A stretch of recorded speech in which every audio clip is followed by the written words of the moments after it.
Välkommen till den lättsamma podden Let Me Know om den amerikanska rockgruppen Kiss med Marco och Bernt. Nu kör vi!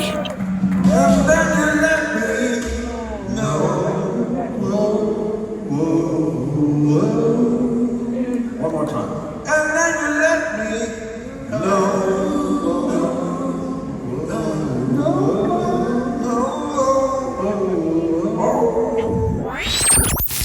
Hey kids, it's Gene Simmons.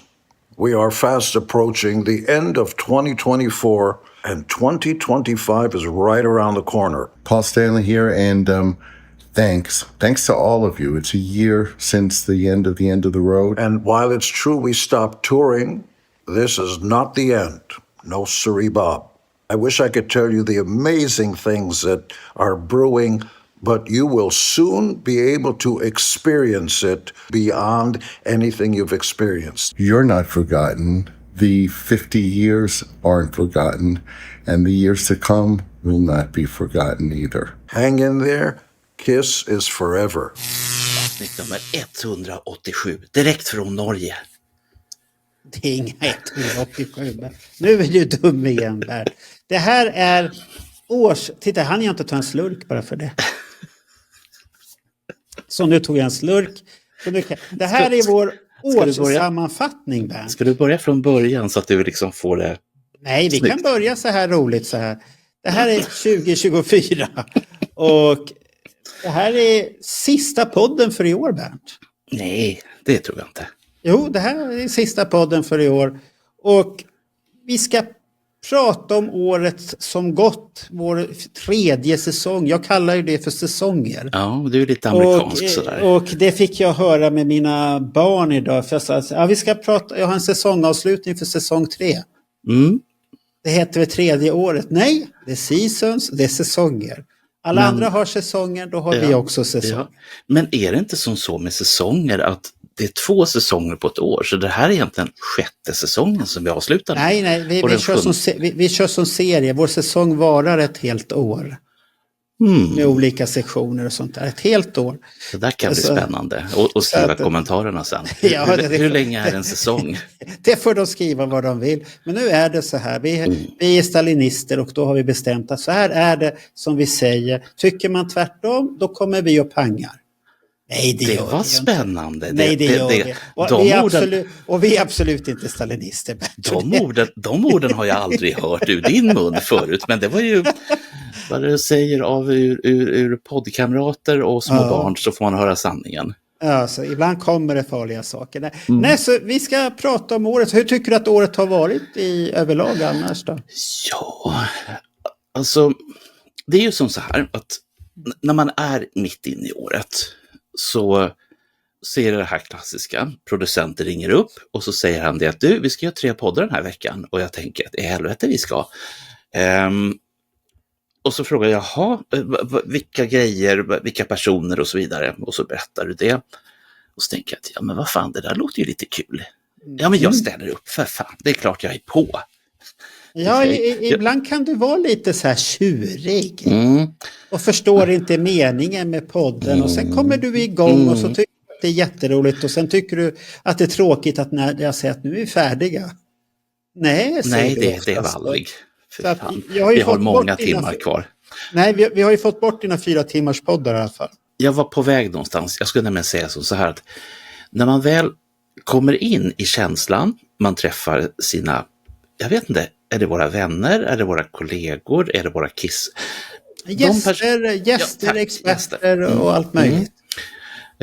Och då händer det någonting. Det händer någonting magiskt. För att när vi sitter den här stunden innan inspelningen börjar och man sitter liksom och kommer ner, man småpratar lite grann med gästen eller gästerna eller vad det nu kan vara. Och så bara infinner sig ett sånt här otroligt lugn i mitt huvud. Och så bara tänker jag, det här ska bli kul. Det här ska bli intressant. Och det har gällt flera gånger under det här året. Jag bara tänkte att varför ska vi överhuvudtaget göra en podd om det här? Och då säger du så här, lita på mig Bernt. Lita på mig. Lita på mig. Det värsta är att du har rätt. Ja, såklart jag har det. Så det var väl ingenting. Men vi börjar. Ja, men vi har börjat. Ja, men vi börjar med sammanfattningen utav året. Gott nytt år alla rätt med nu, tittare och lyssnare. Jag vill bara tacka för året. Jag vill tacka för de personerna som har skickat vänliga messenger till mig. Och det har varit ett intressant år. Framförallt så har ju vi börjat med de här runda bordsamtalen och liven ihop med Daniel och Johan. De här samtalen är väldigt roliga och jag ser fram emot dem under nästa år. Och jag tror att jag kommer gräva vidare som vanligt. Jag vet ju att en hel del tittare och lyssnare gillar ju när jag gräver ner mig i ämnen. Och jag kommer inte sluta upp med det under nästa år, utan vi ses nästa år igen. Och som jag sa, ha ett trevligt nyår nu. Så ses vi. Tjingeling. Hej.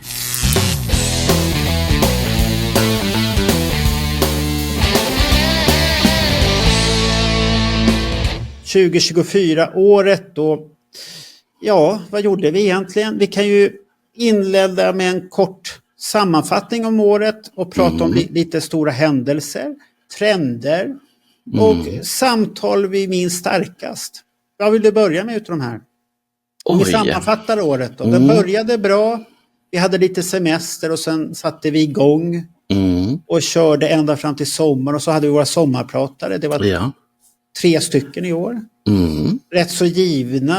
Roger och Daniel är ju de som har... De är ju med i vår expertpanel redan som experter. Men Daniel har en förmåga att överraska till... om vi säger som så här, Roger är Roger. Roger är fantastisk, Roger är underbar. Daniel däremot, där vet man inte vad man har. Det var Daniel som, när vi hade vår semesterserie förra året, drog med en farbror ifrån Kiss FAQ. Och sen så höll de på med favoritriff. Ja, och det är inte tidningarna, och det är inte tuggummit. Det är och då tänkte jag att ja, men nu har ju han liksom spelat ut sin grej. Nu blir det bra. Och nej. Ni som inte har hört den måste höra den, för det är ett måste. Ett riktigt sommarprat, alltså modell Sveriges Radios sommarprat. Han hade ledigt kunnat få in det här som han har sagt där. Inga problem. Det var en bra podd, en fin berättelse om ens liv där och det roliga tycker jag väl att Roger överraskade faktiskt därför han tycker det är lite läskigt att prata själv. Men nu fick han vara i fred med sina kommentarer och teorier. Vi kunde inte vara där och hacka på honom, frågasätta honom, klappa honom på kinden och säga ja Roger, nu var du duktig. Nu fick han själv sitta där och göra den här Dynasty-podden. Jag tyckte den var bra att lyssna på. Julian Gill gjorde också en bra podd. Det enda som många har tyckt med den podden, det är väl att det var på engelska. Att det var ett intressant ämne med Creatures som han gjorde. På grund av att det här var ju vägen till Creatures. Ja. Som han pratade om. Från skivan innan och sen vägen dit. Lite den här Killers-albumet som de hade gjort kom med där lite. Det var intressant men vissa tyckte att det var på engelska lite tråkigt medan vi har fått många internationella lyssnare på den. Och då vaknar de till liv istället och lyssnar. Men annars är stora gäster vi har haft. Vi hade ju 2 legender med i det här året på podden. Det var ju Melker Becker. Och i den där vevan så har jag börjat jobba på just SVT och börjat förstå hur man säljer in format och hitta på grejer och sådär. Och det var väl egentligen därefter någonstans, då kommer jag inte ihåg exakt år här nu, men vi hade blivit lite varma i kläderna när vi föreslog att vi skulle göra en film om just tidningen Okej då. Kommer du ihåg, du valdes till dig. Och sen kom den här andra stora gästen som var också du valdes till sig. För du blir lite starstruck när vi får den här. Och det var när Jörgen Holmstedt kom.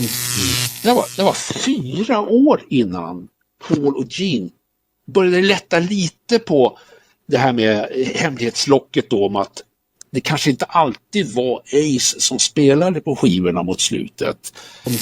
Ja. Det var 2 stora gubbar där och båda pratar väl om samma period ungefär. Jörgen Holmstedt om Okej. Melker Becker om Vinnie Vincent då, och filmen. Men de spelar sig i samma period och ungefär. Så att det var intressant tyckte jag. Båda två. Vi gjorde en sak till när vi pratar om stora gäster. När vi börjar och kravla lite grann vid sidan om Kiss men ändå inte. Utan vi håller oss liksom till Kiss-ämnet. Och det är intervjun som vi gjorde med 2/3 av The Gems i februari.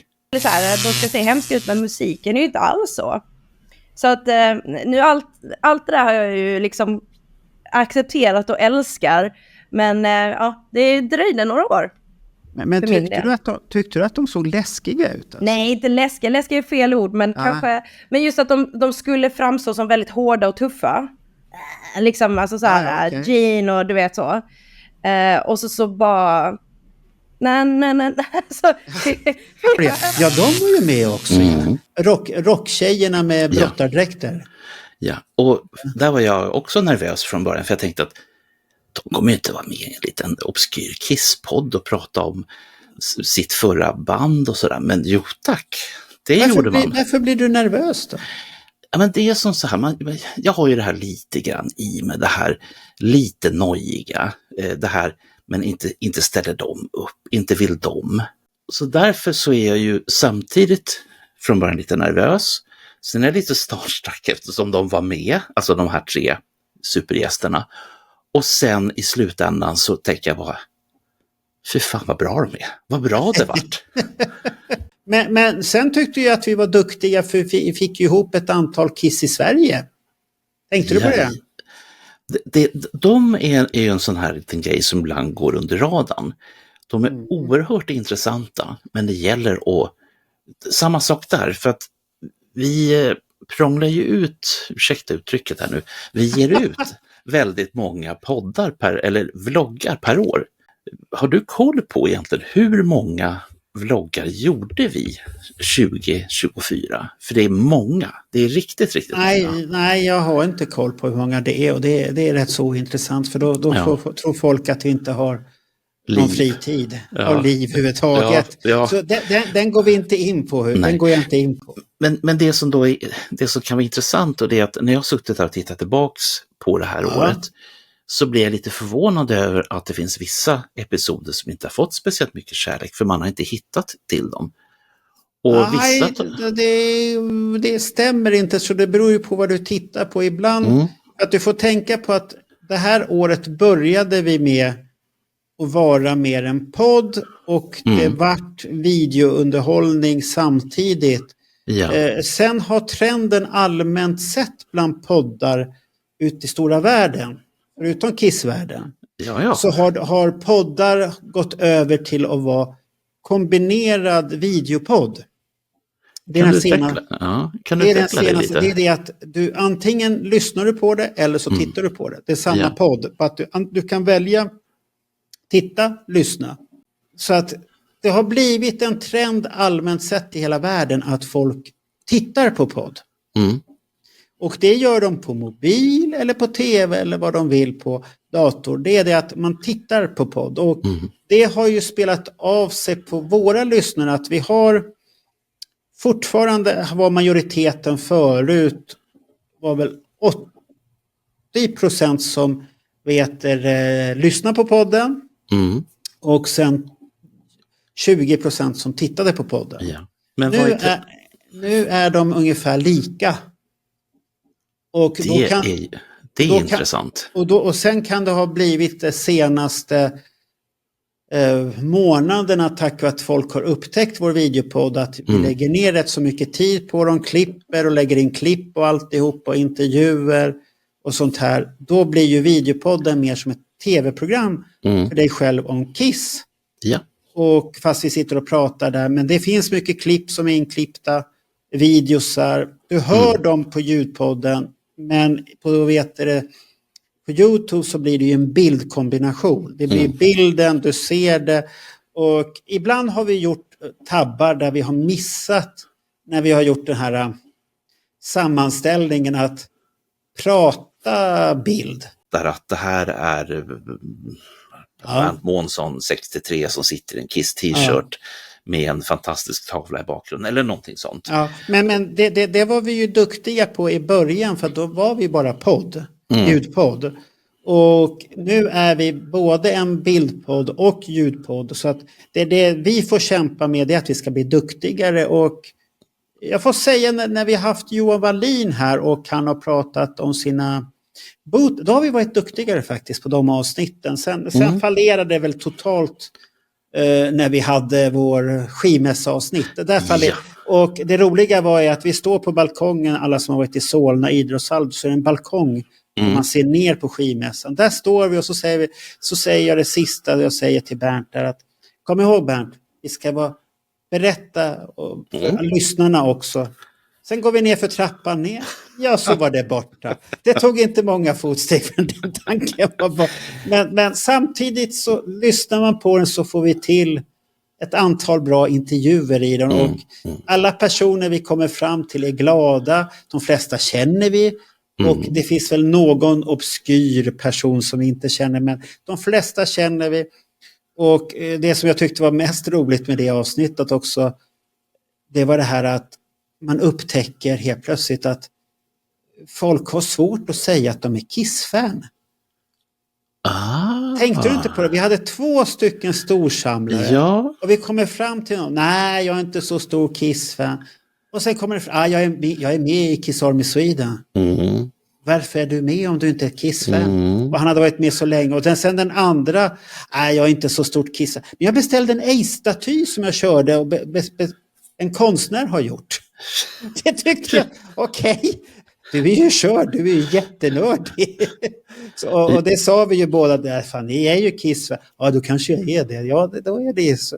Så att det är många som inte vill erkänna det där. Men det var ett roligt avsnitt, men jag var rätt så tom i huvudet efteråt. Och jag förstår det. Och jag märkte på oss här, de sista klippen vi gjorde med Johan Wallin och Marie Karlsson när de visar sina skivor. Ja.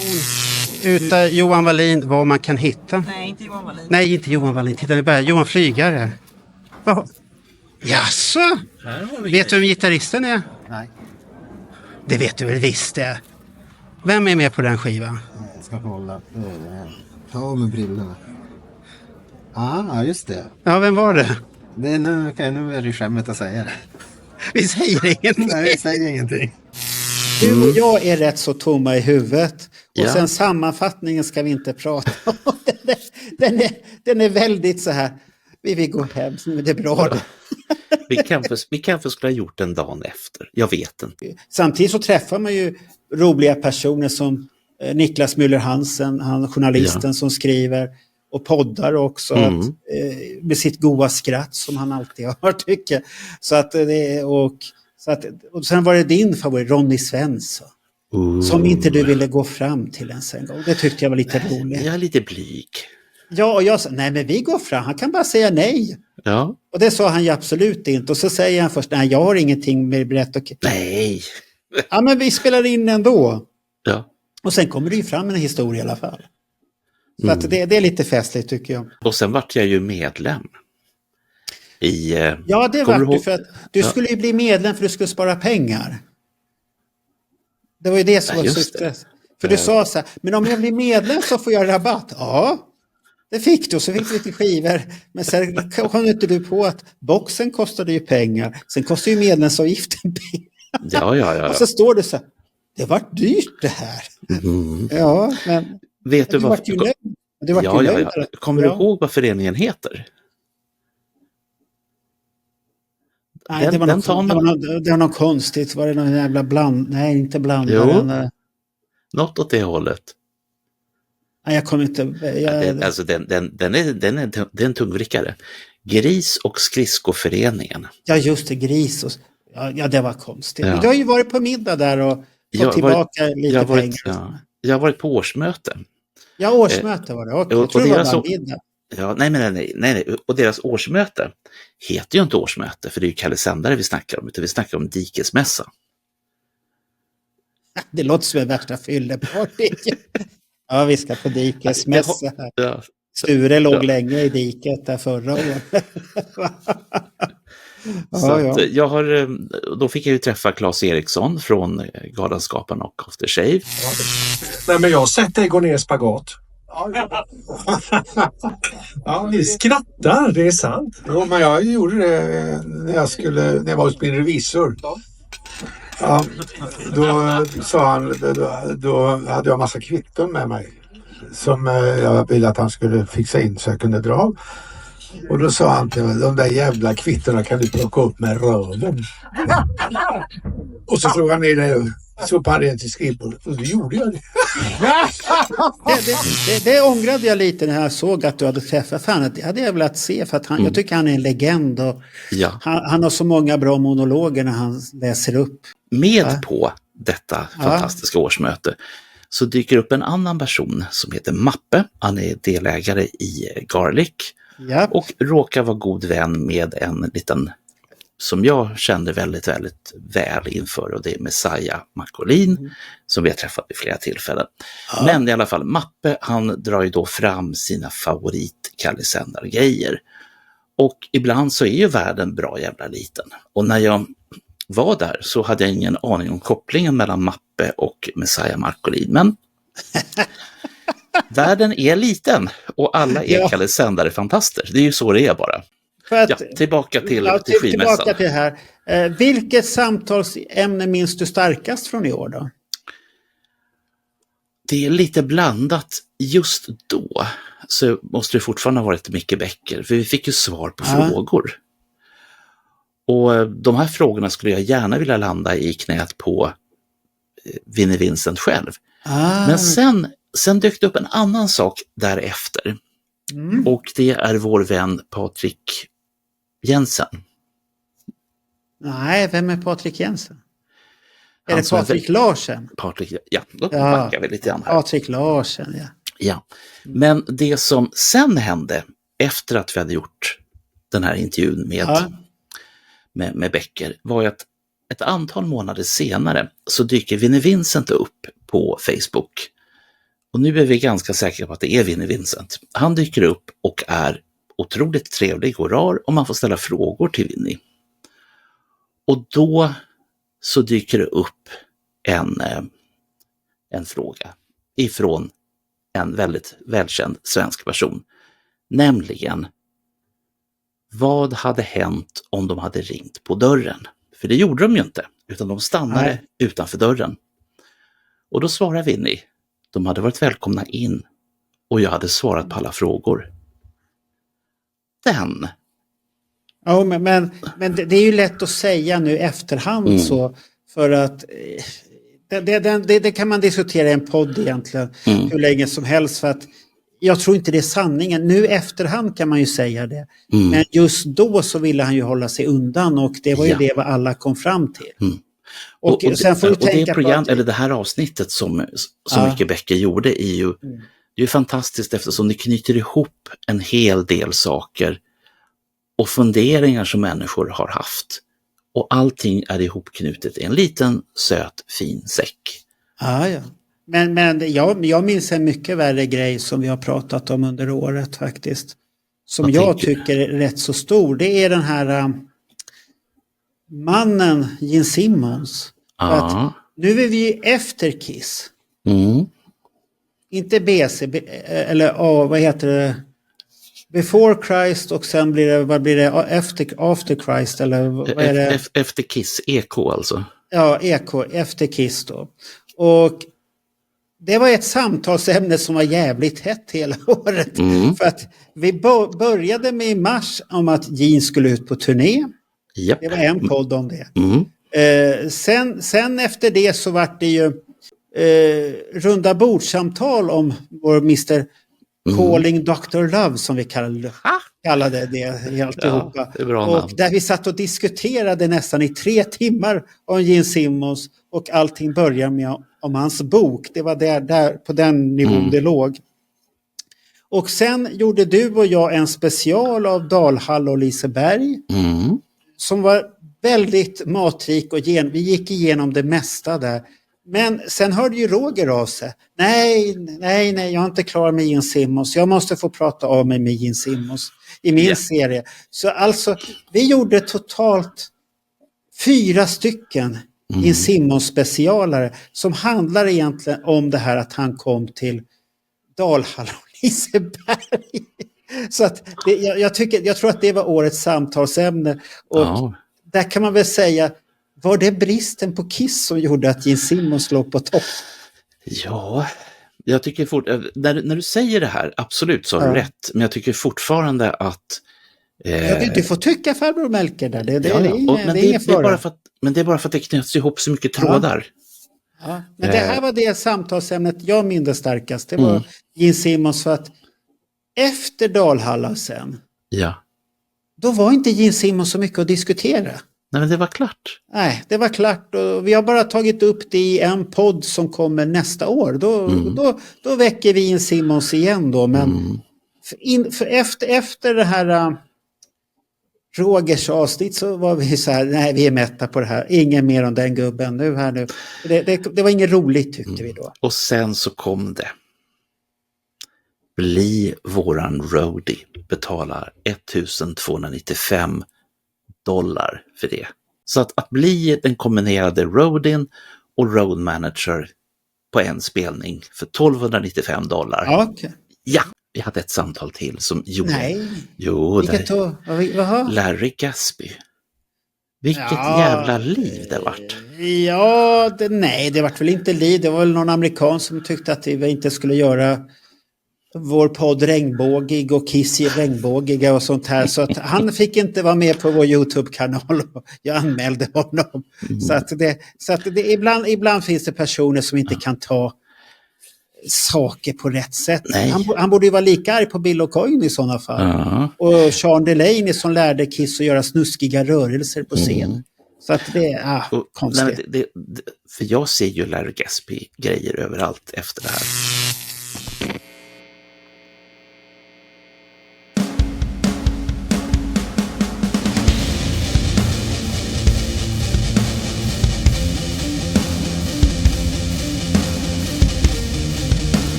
And then you let me know.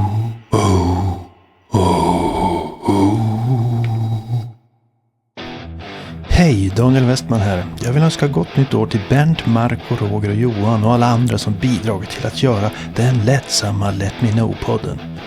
Hoppas ni som lyssnar har haft lika roligt som vi. Men nu tycker jag du går hem och så spelar du Fits Like a Glove. Årets poddar som vi rankar högst där. Och vad jag förstår för dig så var Melker Becker väldigt viktig. Ja. Och har du någon annan kandidat? Jörgen Holmstedt är också riktigt. Så Jörgen Holmstedt också. Du bara rankar kändisar. Nej, men alltså det beror på. Om jag går och säger till någon av mina kamrater på jobbet. Vet du vem Jörgen Holmstedt och Melker Becker är? Då säger de, va? Nej, okej, då vet de inte det. Okej. Vad har vi mer för någonting här? Om jag får kasta in en till så skulle jag nog kasta in faktiskt vårt första stora reportage som vi har gjort. Stora skivmässan, för det är den som har vunnit på YouTube i alla fall flest tittare och internationella tittare. Många tycker att det är roligt. Sen vet inte jag om de bara så och tittar vad som finns i skivbacken och tänker så kan inte de där jävlarna flytta på sig så vi ser vad som finns i skivbacken. Men det här kan ju svara på en annan sak. Jörgen Holmstedt kommer ju tillbaka senare under det här året. För i våran podd så berättade han att han hade något hemligt på gång. Det var inte så jävla hemligt. Det var bara att han ville att det skulle vara hemligt. Så jag frågade honom i en kort intervju när du ligger febrig och dan. Vad fan, det här var väl lite hemligt? Jo, man kan inte berätta om saker innan det är klart. Han var lite rädd, han hade väl inte skrivit kontraktet kanske. Men grejen där är återigen att det handlar om skivor. Ja, och då hade du gjort ditt första vimmelreportage där också. Kiss-basisten Gene Simmons berömde speciellt Dave Hill. Gene sa: "Hey man, jag gillar din gimmick. Att kasta sig längst fram på scenen och sprattla med benen i luften. Han fattade inte att det var jag som hade halkat. Han trodde det var en gimmick." Precis, det är helt fantastiskt. Du har helt rätt, Bernt. När Kiss släppte Alive hösten 1975 var Slade deras förband i USA. Och väldigt länge. Ja, och där går vi vidare sen och gör ett vimmelreportage till sen. Ja. Från Alex Bergdahls senaste, när du får ta pulsen, så vi kallar Bernt vimlar och tar pulsen. Han bjuder på fina bilder och anekdoter om rockbandet Kiss, vilket är väldigt kul att lyssna på. Och man får lära sig en hel del som man själv inte har en aning om och som de själva knappt vet om. Nej, de vet ju inte så mycket, men det är en annan historia. Bra sagt, Erik. Och det här är Erik. Han är fullständigt skogstokig. Men han fyller år imorgon, så grattis på förhand från mig till Erik här också som fyller år imorgon. Jag ville bara säga det. Förlåt att jag avbröt, så fortsätt nu. Vi var nog klara just nu i alla fall. Tack ska du ha, Erik. Och som sagt, grattis till att bli så gammal imorgon. Så tack. Och det gjorde du väl lite, och det var ju tur att vi inte stod båda två bakom mikrofonen. För då tror jag de flesta hade blivit lite rädda. Jag skrämde väl skiten över en del i alla fall. Du hade lite konstiga frågor. Man fick, jag undrade vad fan svävar han iväg nu. Men det är innan. Men nu var det topp 3 vi skulle enas om. Du vill gärna ha med Melker Becker, det har jag förstått. Ja. Och skivmässan måste med. Jag tycker den Jörgen måste, och Jörgen måste med. Nej, den var bra. Jag tycker Jörgen var Jörgen. Han är alltid bra. Men vänta, jag slänger in det här. Han är den bästa Hans Hartvig-imitatören vi har. Det är han alltid. Och Jörgen har väldigt... Du måste behandla Jörgen med att han spelar i Premier League.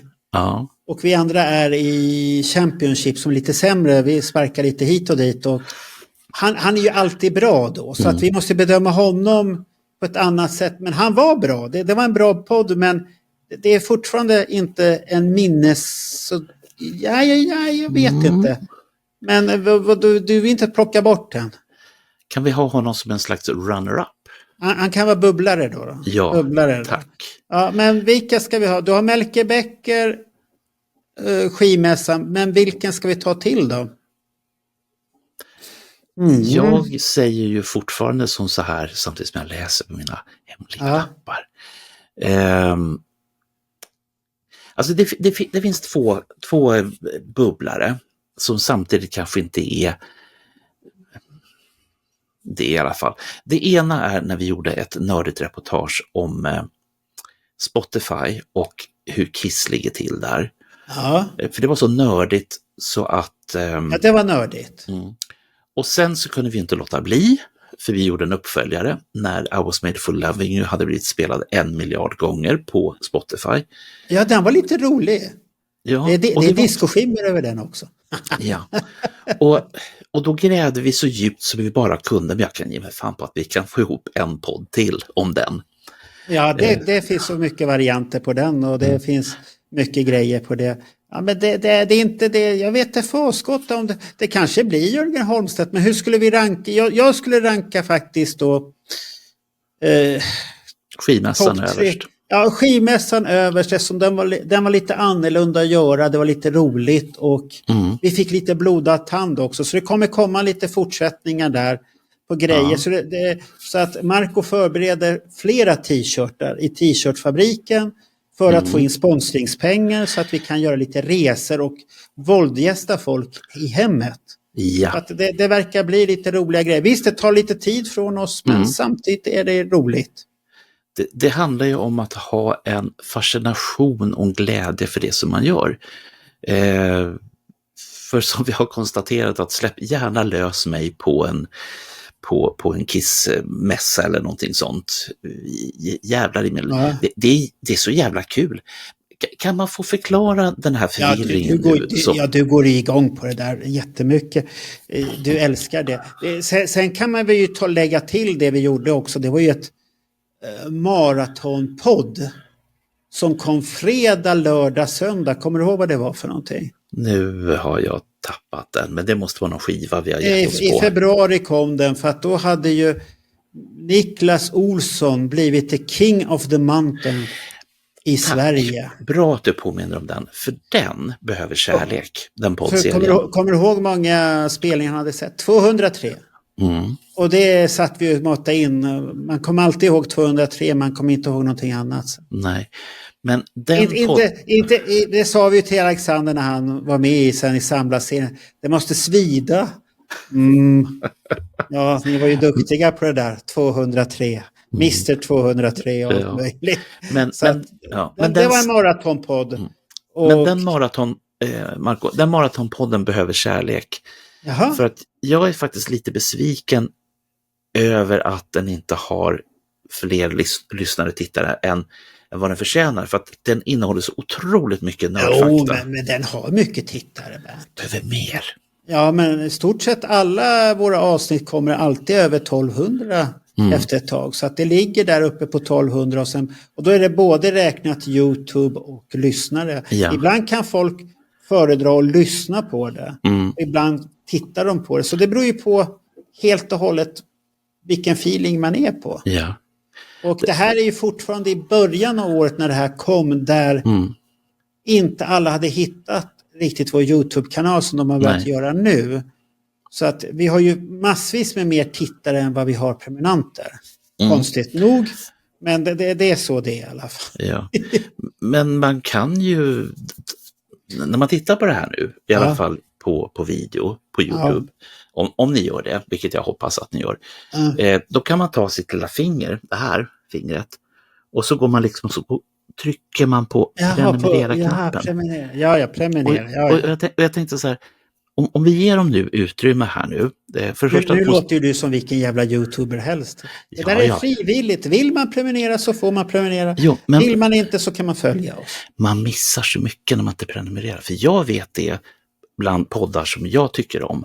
Om jag inte trycker på prenumerera-knappen då missar jag all the good stuff. Skidnässa, etta, Viken är tvåa och trea. Ska vi sätta Melke Bäcker så du blir glad på andra platsen? Ja, för där och trea Jörgen Holmstedt då. För att jag vet inte vem jag ska stoppa in där. Eller ska vi stoppa in flickorna på tredje? Det var lite annorlunda. Ja. För där trodde inte jag kisskopplingen skulle vara så pass mycket som det var. Och jag har varit väldigt tacksam över att vi har haft... Eller ska de få dela tredje plats, Jörgen Holmstedt och flickorna? Det är Jens och Jörgen Holmstedt på tredje plats då. Jag tror vi gör så. Då gör vi så. Och så stänger vi den där då. Så, årets gäst. Vem är årets gäst? Alltså då räknar vi inte våra experter. Det kan vi inte räkna med. För de är ju ständigt med. Och sånt där. Och det är inte Niklas Olsson heller. För han är också med lite då och då. Det måste vara någon utomstående då. Jag vill gärna nämna Johan Wallin. Men Johan Wallin är något, det ingår inte i den här punkten. Okej då, jag kan spara mig. Fan vad svårt sånt här är. Då ska vi se årets gäst. Ja, vi har inte så många att välja på egentligen. Jo, det har vi visst. Ja, du har Erik Hellqvist, kan jag säga. Jörgen Holmstedt har du att välja på. Roger och Monica Borgman. Tyvärr med teknikstrul på den videon, tyvärr. Känslan på den var god. Den var väldigt god. Och det kanske är ett sånt där par vi måste åka hem till för att... Ja, de hade mycket. Sen hade vi ju Per Strid. Och Per Strid? Bra där, Per. Men det kanske... Han kan ju vara kandidat till årets gäst för att han har vi försökt... och det har backats ur. Redaktören vart pissed off till och med ett tag så att Per Strid hamnade i frysboxen ett tag och sen tinade frysboxen upp. Och sen kom Per Strid och överraskade väldigt mycket. Jag kan bara säga så här att fortfarande så Jag tror faktiskt, utav alla gäster vi har haft det här året, så sätter jag nog Per Strid som en utav, det var den gästen som jag hade ju absolut inga förväntningar, för det hade varit så struligt och avhopp och allt möjligt och sånt här, och sen kommer han och vi har en magisk pratstund med honom, och det kunde ha fortsatt hur länge som helst egentligen. Absolut. Det kom ju fram den ena historien efter den andra, och det här var ju vår populära samlarserie, och han var ju den andra gästen. Den första var ju Clifford, som var ju väldigt jordnära, försiktig i sina värderingar, vad han la, men väldigt kärleksfull i det han samlade och vad han samlade också. Och så där det finns vi kan få lite olika åsikt om hur det här räknas eller inte. Ja. Men den 22 december 2023 då hade vi med Ulf Lorenzi. Ja, fast det var förra året, och han handlar tyvärr där när barn är födda på nyårsafton. Det är kört. Det var ingen som kommer ihåg det. Jaha, det var du kom det året. Nej, nej. Han var bra, men han överraskade och hade roliga historier. Och han och Kihlberg ska ju göra en serie här nu, och nu börjar vi närma oss med bokningar och alltihopa här nu.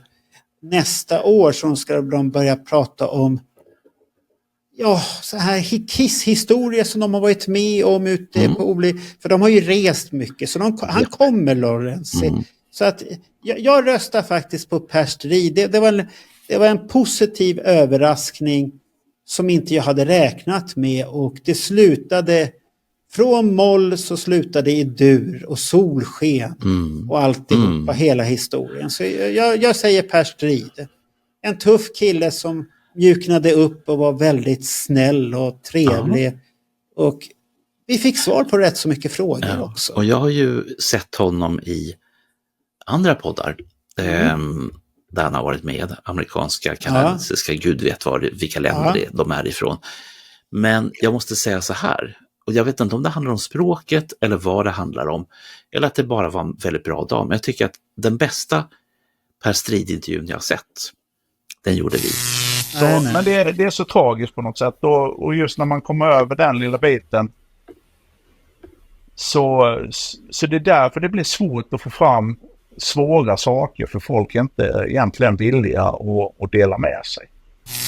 Entusiastisk att få berätta om både bra köp, och sen sa han ju att jag har köpt skit också. Ja. Och det har svidit i plånboken och alltihopa och sånt här. Och sen sa han ju mycket också som var intressant där, att värdet är ju det vi själva sätter på en produkt. Absolut. Att det finns ett värde, alla säger det är värt så mycket. Men hittar du ingen köpare till den så är det ju inte värt så mycket. Och det var mycket intressant. Så att vill man höra på en samlares bekännelser och sånt här, då ska man lyssna här när han biktar sig för oss två där, och vi sitter och lyssnar snällt och ställer lite kniviga frågor ibland. Och det gör vi ju i den här samlarserien. Men jag röstar på Per Strid. Är du med på det? Jag är nog det. Okej, då var han årets gäst.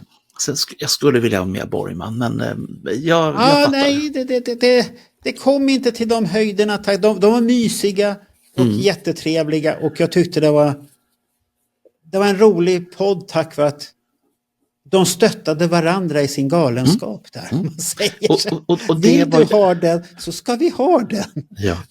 Och sen kan vi väl säga att Monica, hon var lite rolig i sitt samlande. Hon hade köpt det här sminksättet, kommer du ihåg det? Oh ja.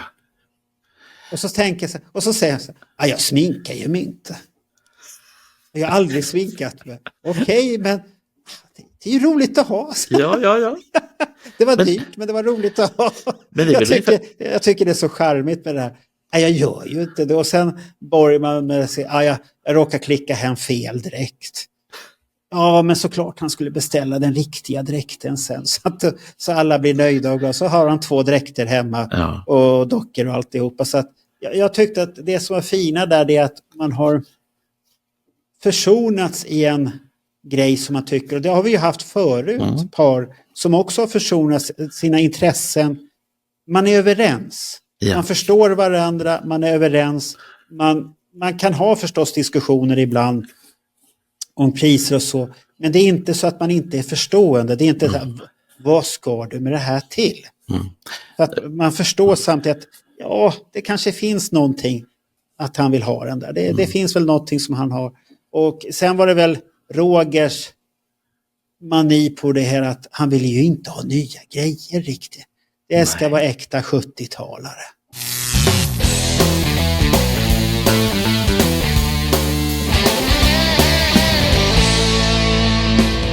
Men nu återgår vi till nästa punkt här och det är årets programserie.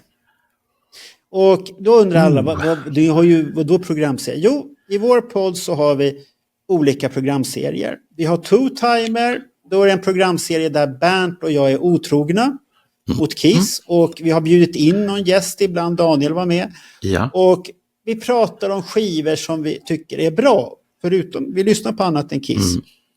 Och den är en av våra första serier vi gjorde. Sen har vi gjort andra serier också. Får jag berömma? Inte berömma. Det här är inte beröm. Jo, det är beröm till gästen, men det är inte beröm till mig.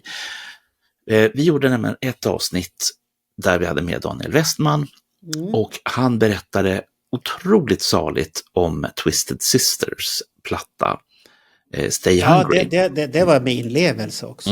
Oj. De passar ju egentligen inte riktigt in om du går in och lyssnar på den här skivan. För den här skivan är en mörk skiva. Det är en mörk skiva med mörka teman. Men däremot de här två låtarna är ju där för att sälja skivor. Och det lyckades de ju bra med. Samtidigt som det blev deras downfall lite grann. Så den ska man absolut kolla av den anledningen. Men sen var det ju någon i den innersta kretsen som inte kunde skilja på känsla och berätta om en artists hela karriär inklämd på några minuter. Det var jag erkänner. Ja, det gjorde... Du hade glömt bort det här med, som jag brukar säga, du ska prata om känslan. Men du började med historia. Men samtidigt så var det intressant för du hade ju kärleken till skivan. Japp. Varför du tyckte. Men den podden var så rolig för jag och Daniel sitter där och så tänker vi båda, när kommer kärleken till skivan? Och så säger du, nu är jag klar. Ja. Och avsnittet var klart också. Och vi satt så här, ja men skivan då? Men den var verkligen all känsla. Men så ville jag berätta så mycket. Den var väldigt spridd också. Jag pratade om Madness, Daniel om Twisted Sister och sen pratade du om Slade. Och sen tyckte jag en utav höjdpunkter var där när vi lyssnade på att det här påminner om War Machine. Och Daniel så här, War Machine? Han fick inte ihop det och så fick jag säga någonting. Okej, för han förstod absolut inte vad jag menade. Men för att återgå nu, vi har ju serier. Precis, och nu ska jag förklara för lyssnarna här varför vi har serier. Serier är för att underlätta ibland och spela in temapoddar. Det är egentligen temapoddar, att det finns ett tema. Det är som samlare, det är ett tema. Roger har sin What's on your mind, det är hans temapodd.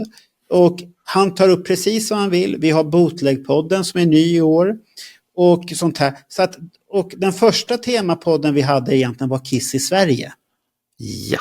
Det var den första vi hade. Där det då kan man följa, för att de ligger på det sättet, i alla fall på YouTube. Där kan man ju skapa spellistor och sånt här. De ligger de bara där. Då vill man bara höra på Kiss i Sverige så är det bara Kiss i Sverige på den spellistan. Och samma med de andra också. Vill man bara höra på Roger så hör man på Roger. Det är så det funkar med de där. Men det som vi har här nu i år, då startade vi lite fler serier. Och den första serien vi startade i år, det var The While the City Sleeps, där du hade din Spotify. Vi hade Legaspi. Och sen hade vi Halloween-mannen. Ja. Halloween-specialen vi pratade om. Och där tar vi upp när antingen jag har funderat eller Bernt har funderat över någonting. Och det kommer komma ett nytt tema och det kommer handla om alla dessa demonutdrivningar utav Kiss. Att Kiss är demoner och styrkor och alltihopa och sånt här. Det är ett jävligt stort ämne. Ja, det är ett roligt ämne, men vi ska ta det på ett bra sätt och få kläm till varför de tycker så egentligen. Men det var Wild City Sleeps var en serie, det var den vi undrar. Men sen startade vi också en annan serie och det var den här Hell or High Water. Och där går vi igenom ett album. Och allting började egentligen med att Daniel, du och jag, vi gjorde en recension på 10,000 volt som vi tyckte var så roligt. Och sen så frågade men ska vi gå igenom alla album? Nej, för fan! Och det är det som vi håller på med där. Och då började vi med lite Ace och Vinny och allt det där. Och ibland har det skakat om oss och vi har blivit chockade. Att jag tyckte det här var bra en gång i tiden, det förstår inte jag. Och ibland överraskar oss positivt och sånt här. Men sen kommer nästa serie, det var den vi startade om tema, det var samlare. Och då var Clifford först ut. Ja, får jag bara backa lite grann till ämnet här. För jag har i stort sett sagt varenda gång, nej så in i helvete vi ska. Och sen så låter jag mig övertalas. Vi har vårt samtal, jag lyssnar på det. Och så tänker jag, det här var ju riktigt bra. Varför sa jag nej för? Jag är liksom dum i huvudet. Nej, det är jag inte. Utan det är liksom bara hur det kan gå ifrån, nej men absolut inte. Och jag har varit med om gånger som du har sagt, bara aldrig i livet. Och sen så har jag tjatat och så har vi gjort grejen och så har det blivit jättebra. Ja, men man måste ju försöka vara öppen. Man kanske inte tycker om alltihopa. Det är som Daniel har skräcken för, vad heter den där? Magic Bullet. Men den ska vi ta. Och jag har redan skräck för nästa uppdrag. Vi har Peter Criss. Vad heter skivan? Cat One. Ja, Cat Number One. Ja, det var inte lika bra som den förra, men det kommer när det kommer. Men du minns ju också den här förbluffningen när vi lyssnade igenom Ace första 2, så vi trodde var hans solalbum. Det var ju inte hans solalbum, det var ju hans band. Ja. Man får lyssna där, Bernt. Sitt inte och avslöja här nu. Nej. Den öppnade vi en till serie i år. Det är totalt 4 teman och det var ju att vi bjöd in Johan Wallin till Bootleg Crazy. Där har jag förstått att det var ett tema folk tyckte var roligt. Och jag själv har inget större intresse utav bootlegs, men däremot kan jag lyssna på de här när någon berättar om vad det finns för inspelningar, hur det var och vad man kan lyssna på, vad är värt att lyssna. Det tycker jag är intressant. Men att samla på dem, det har jag ingenting intresse att göra överhuvudtaget. Men jag tycker det är intressant att göra och det har ju gått jättebra. Han är väldigt poppis och han gick ut här till och med och fråga till nästa år när vi ska prata om 95. Vad vill ni att vi ska ta upp? Och det tyckte jag var bra initiativ också. Så att det är de. Men vilken var årets serie tycker du?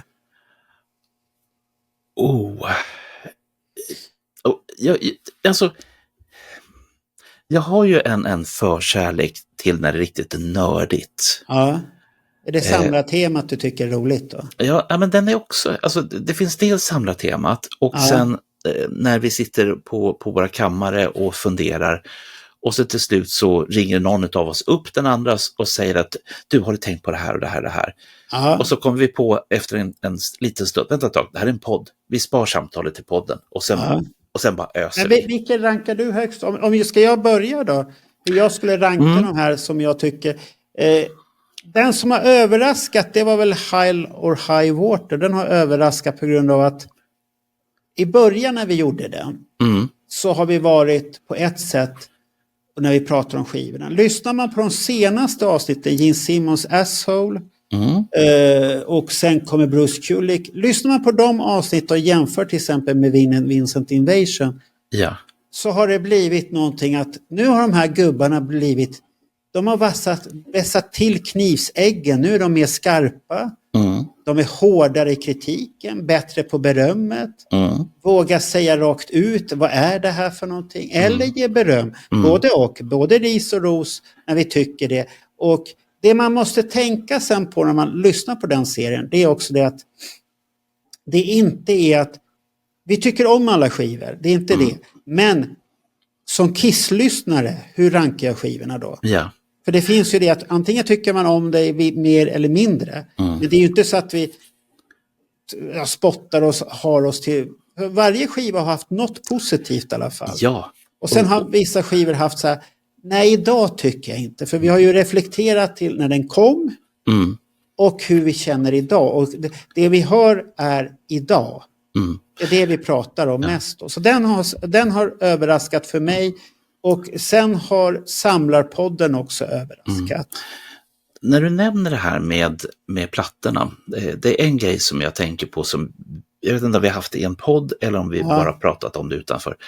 Och det är att vi har fler lyssnare på Bruce Kulicks, heter det nu, Radiodag eller Audiodag? Nej, Audiodag. Jag har så svårt med det. Fy fan. Ja, nej, men, och att vi har fler tittare / lyssnare på den än vad han själv har prånglat ut exemplar. Det tycker jag är kul.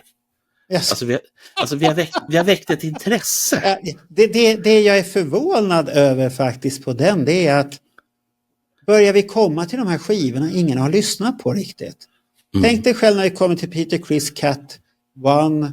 Sen har du Magic Bullet med Mark Santion. Ja.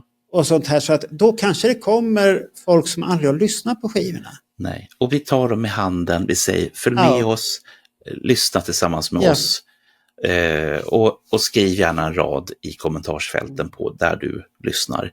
För det blir ju ibland många gånger att man hittar sen en favorit på skivorna efterhand, så här många år efter och tycker att den är inte så tokig, den kan vara med i en spellista och sånt här. Så att det ibland överraskar det.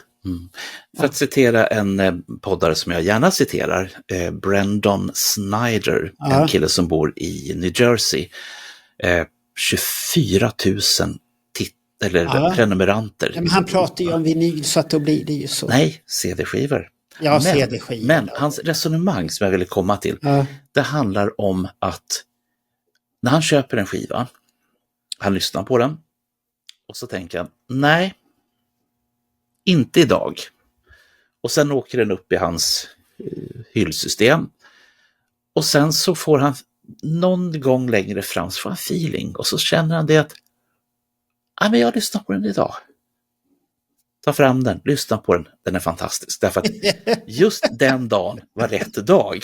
Okej, Och därför har jag funderat på det här med de här plattorna som vi har varit och sågat lite grann. Kanske det var fel dag? Nej, de här har vi ju lyssnat på lite. Vi lyssnar ungefär, inför varje avsnitt så är det nästan 3 till 4 veckors lyssnande.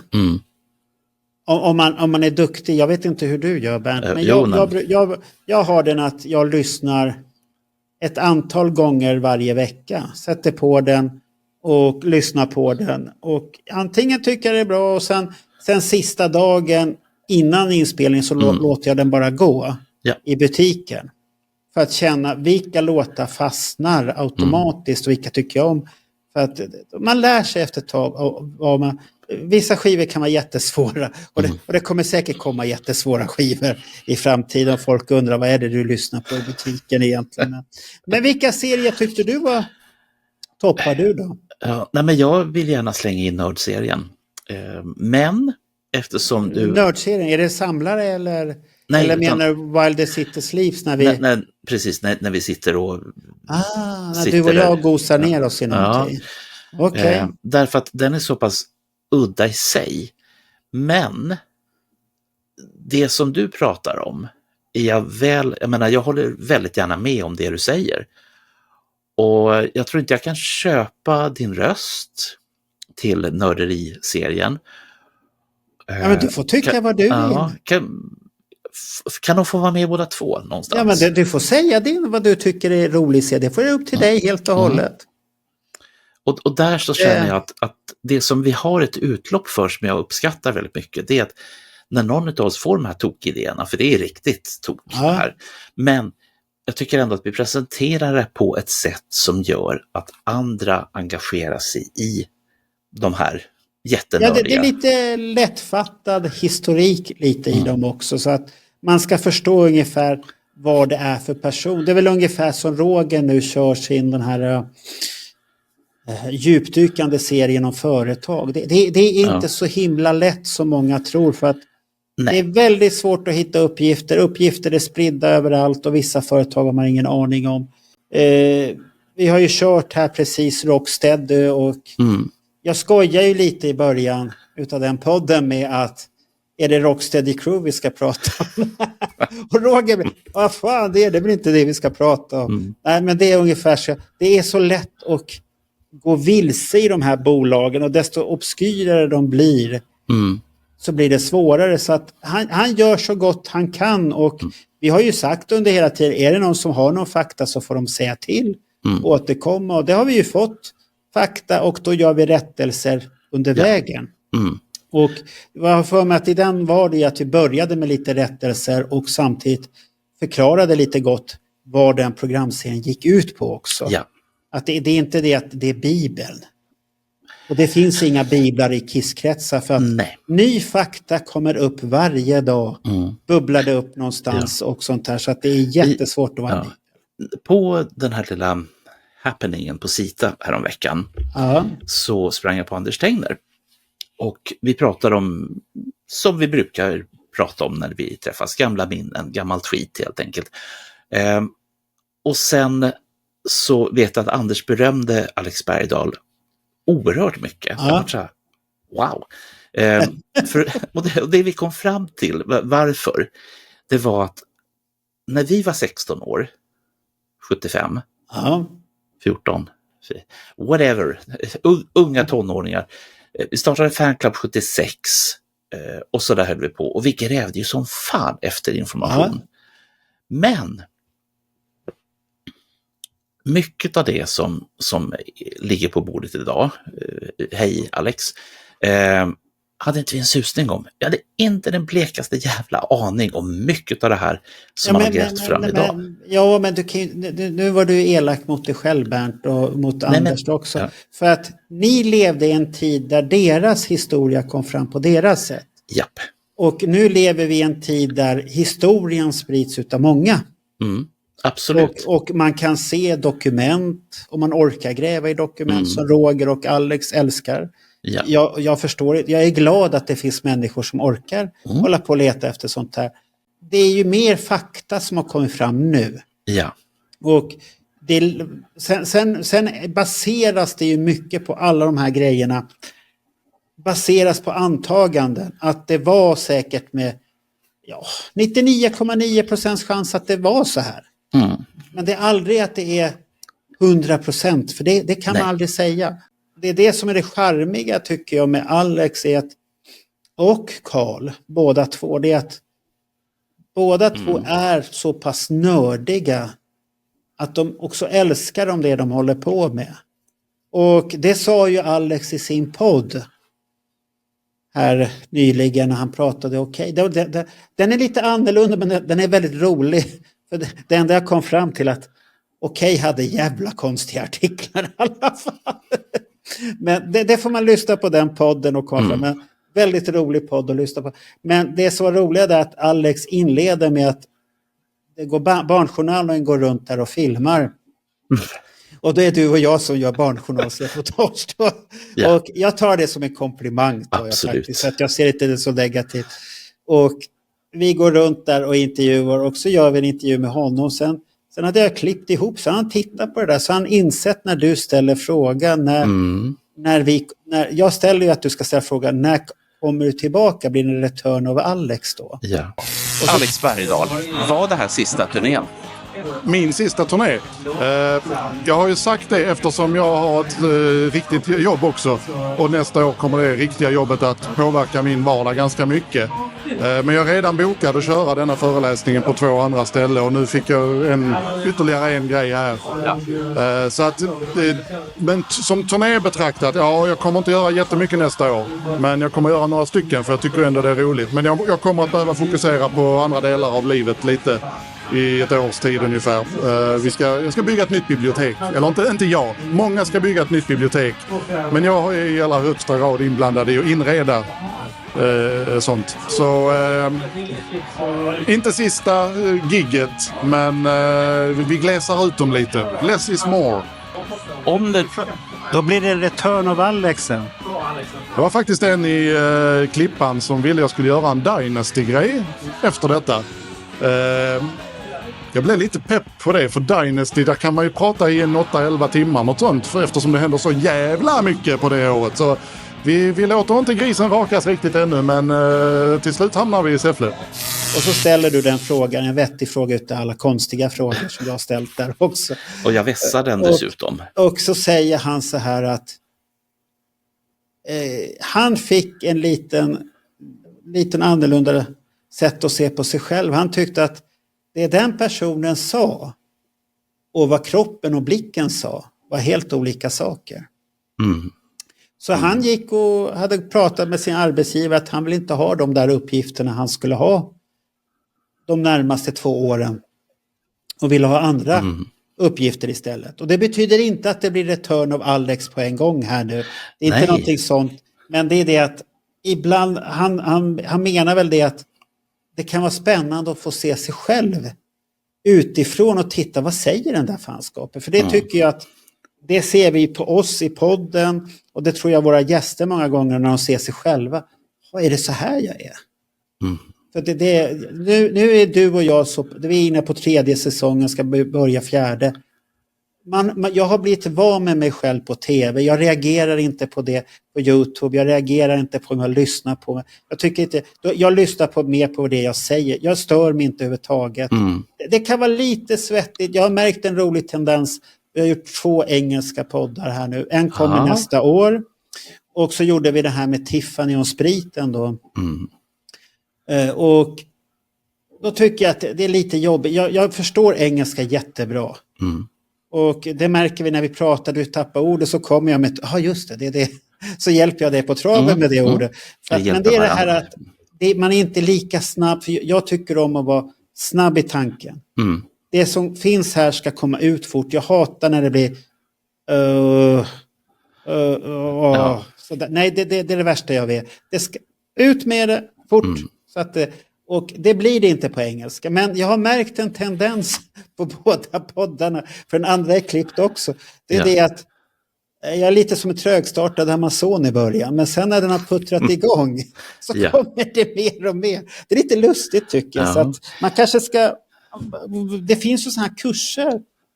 Lär dig att konversera på olika språk och sånt. Man kanske skulle anmäla sig. Jag hade en god vän som gjorde det när han skulle ha hand om det. Så gick han på en sån kurs för att han är jätteduktig på engelska, man tyckte det var obekvämt att prata. Då gick han på en sån här, man sitter och pratar och efter det så har han inga problem. En konversationskurs helt enkelt. Konversation, man öppnar sig och du vågar och det är det att du ska få det att bli naturligt. Och sen, jag skäms inte absolut, det gör jag inte. Men det kan vara, det är de enda gångerna som jag kan känna mig lite obekväm, men sen försvinner det. Det försvinner alltid och det är tur det. Men vad kom vi fram då? Vad samlar serierna? Var det vilka var det? Vi kom fram till Hell or High Water sa jag. Ja. Och samlarserien. Och sen sa du den här While the City Sleeps. Ja. Och då har vi för att jag tycker Bootleg Crazy har varit poppis, men den har varit så lite stund ännu. Den ska briljera 2025 så kommer det nog bli årets serie och Johan Wallin har överraskat och Bernt brukar alltid säga att jag brukar coacha, jag brukar drilla hårt. Jag brukar skicka så här som med Roger. Roger var nervös och så ger jag feedback till honom. Det här kan du bli bättre på. Tänk på det. Och samma gör jag med Johan Wallin och jag tycker det blir bättre och självsäkerheten kommer också automatiskt då. Och det är intressant. Allihopa är intressanta tycker jag. Och det roliga är väl som de själva sa när vi spelade in Alive. Efter det så satt vi och pratade lite. Det var nästan en timme vi satt efteråt och pratade. Som inte finns inspelat eller någonting. Ja, det är ju lite tråkigt. Men där alla 3 sitter och säger att jag har inte känt er så länge. Men det känns som jag känt er en evighet. Och det blir ju det för att man sitter och pratar så här. Ja, det är en trygghet helt enkelt. För hur många vänner sitter du så här och pratar med egentligen? Den frågan är är spännande. Jag bara kommer att tänka på en grej. För nu, vi pratar om samlarserier och sånt där. Vi gjorde en djupdykning i Kiss-rom. Den spelade vi ju in här, och det var ju så att de tog kontakt med oss och ville att vi skulle bara dricka. Det var vår första, och det förstod jag att det blir som en sponsrad podd egentligen. För att här är ett företag som tar kontakt med oss och vi ville dricka, och du och jag hade ett prat om det. Det var ett dilemma, för jag sa till Bernt att, och du sa så, men jag vill inte bara sitta och dricka, det låter konstigt. För det var det förslaget vi fick från vissa kanaler. Ja, men vi kan sitta där och prata Kiss-historier, och det var... Nej, tyckte du och jag. Nej, det måste finnas någonting vettigare att göra på det. Och så presenterade vi idén till Tiffany efter du och jag hade pratat om att först ha en dialog med henne om företaget och hur de ser på det. Och det var intressant. Mycket man fick veta. Så tack Tiffany för det. Och sen kom vår bryggarmästare, Daniel, och berättade om vad vi skulle känna för smaker och allt det där. Det var väldigt intressant. Sen tror inte jag att min smakpalett var riktigt på den nivån. Det är för mycket lakrits i den smakpaletten. Så att jag tror ingen utav oss riktigt kom i toppform på den. Men den var god i alla fall. För att vi provsmakade ju efter sen. Då satt du och jag, Roger. Vi skulle haft fler, men de kunde inte, de andra. Så att, men det som var intressant när vi satt och smakade ändå, det var att många har kommenterat och trott att Bernt var lullig.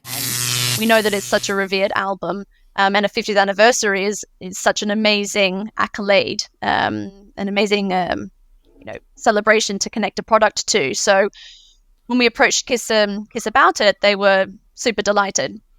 But with other bands, it works other ways as well.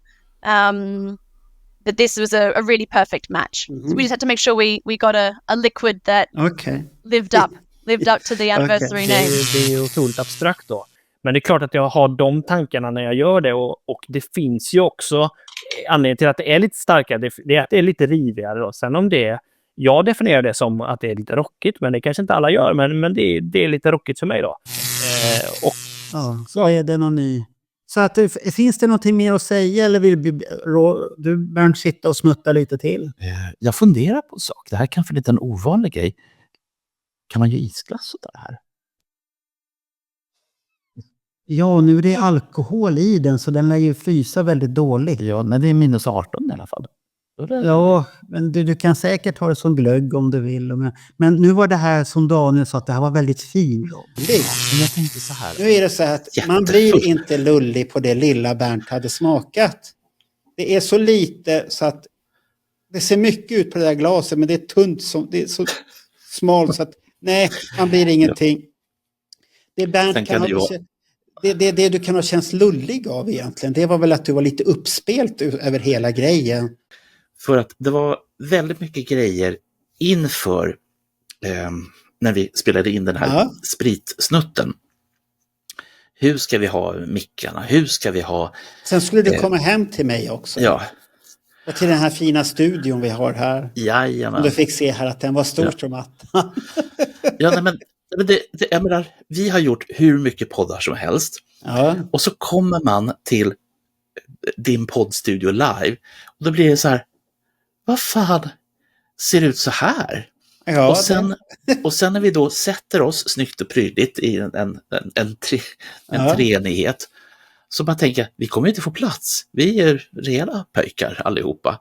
Ja, men vi fick plats. Ja, och det är så märkligt. För att när man sen tittar på det inspelade så finns det plats över på sidorna. Och jag tänker, vad fan, den där platsen fanns inte. Jag minns, jag satt i mitten. Ja, men det är allt corona.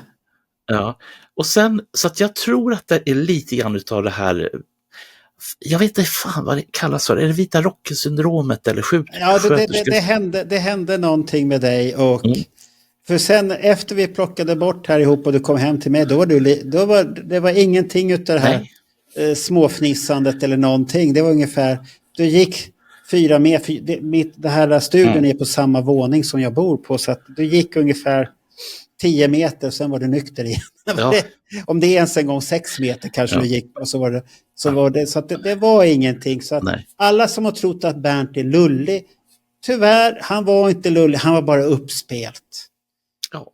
Han var lika uppspelt som när han ska få träffa syster Yster och sånt här. Då blir han lika uppspelt där. Men ska vi fortsätta här nu då? Ja, men fick jag svar på min fråga? Nej, det fick jag inte. Vad var frågan då? Frågan var, vilken serie ingår spriten i? Eller? Den ingår inte i någon, den är bara en vanlig podd. Okej. Ja, det var bara en vanlig podd, ingen serie eller någonting. Det var bara det att det var vår första sponsrade, och just det, vi har ju vinster fortfarande liggande hemma, så jag måste hitta på en tävling, och då annonserar vi här den, och så ska vi lägga upp den på Encore i början av nästa år. Och jag har några jag ska skriva, och så ska vi göra en lottodragning i något program sen. Hej alla, det här är Johan ifrån Crazy Bootlegs på Let Me Know podcasten.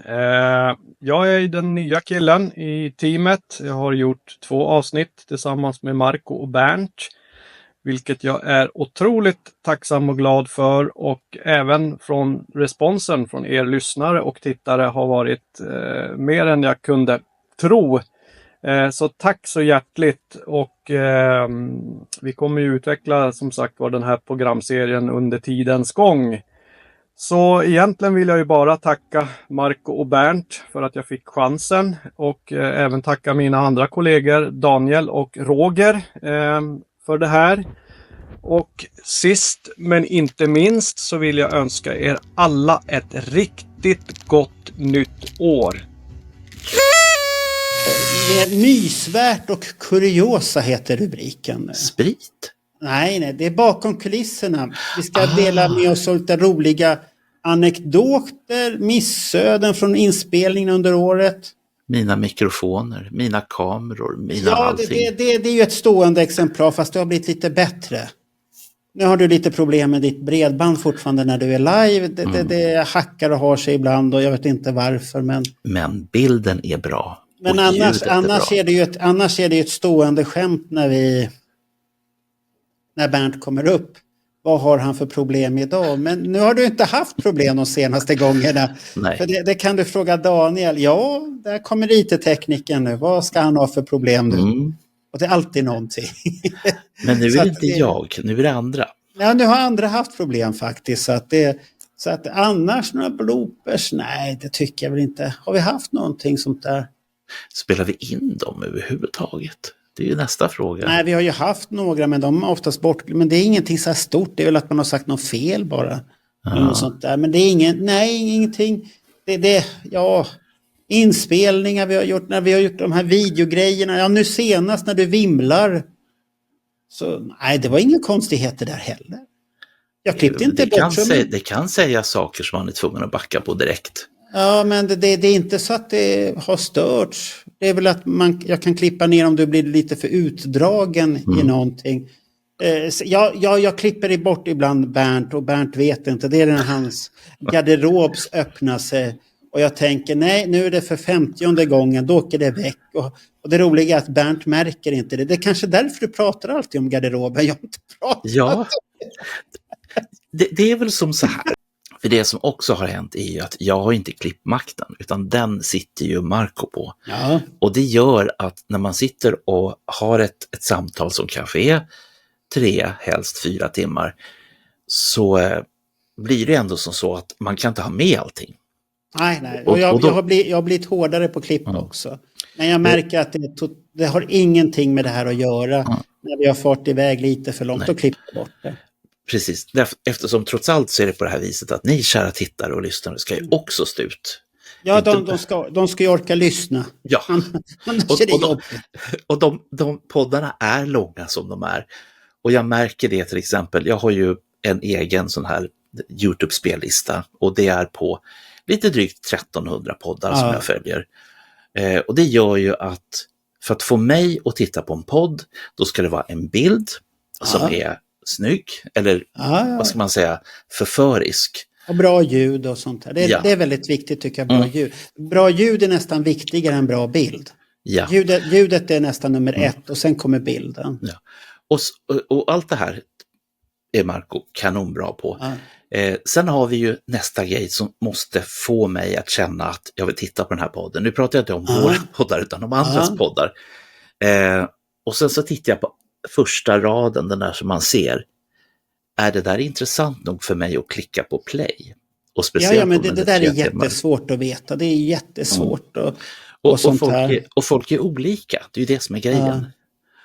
Så att det är väl den biten som jag kan känna att det behövs någonting extra för att jag ska reagera. En del har ju bara en bild som ser ut så här. Och då känner jag, va?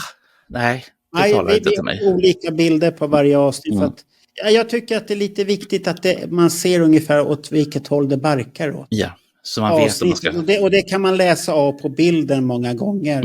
Och vad man ska prata om och sånt här. Och det är viktigt att det framför någonting. Ja, absolut. I det hela. Så att man vet. Det är väl som när vi hade Bootleg Crazy med Vinnie Vincent. Jag har hans grundbild och sen lägger jag till Vinnie Vincent som kikar fram där.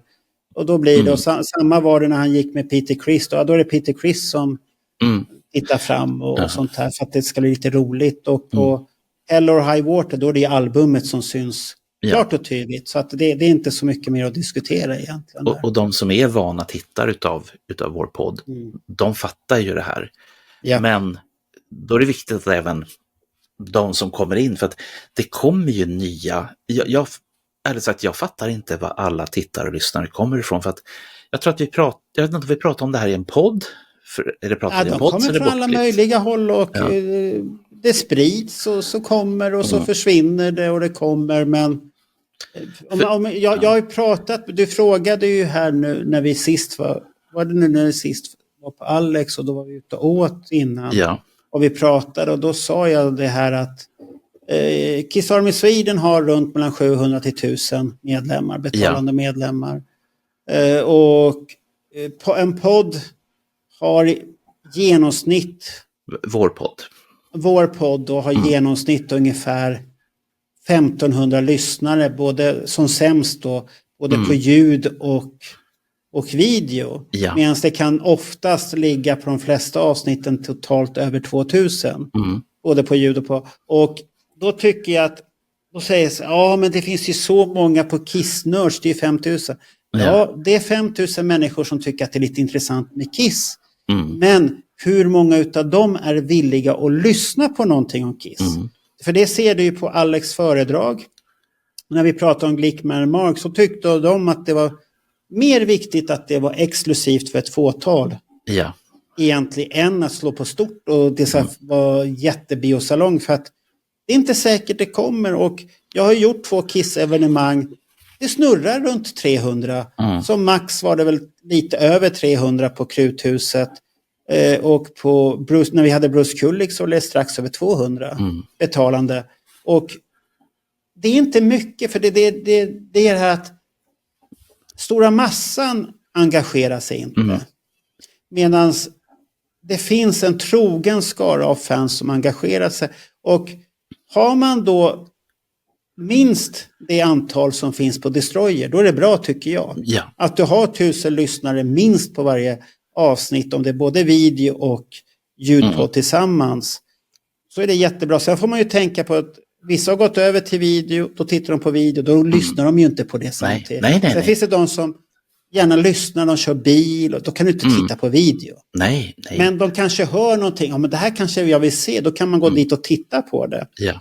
På video, vad är det de pratar om och vad är det för liveklipp och sånt här. För det som varför jag nämner det här, det är mer, det här är mer en nördig tanke, lite grann som när vi pratar om Spotify-låtar och sånt där. Hur hänger matematiken ihop? Ja. Det handlar inte om att vi ska vara störst, vi ska vara bäst, vi ska vara vackrast. Nej. Det är inte det. Det är inte därför vi gör det här, för att det är roligt. Och så länge det är roligt så gör vi det. Och så länge vi tycker det är roligt så gör vi den här takten vi tycker.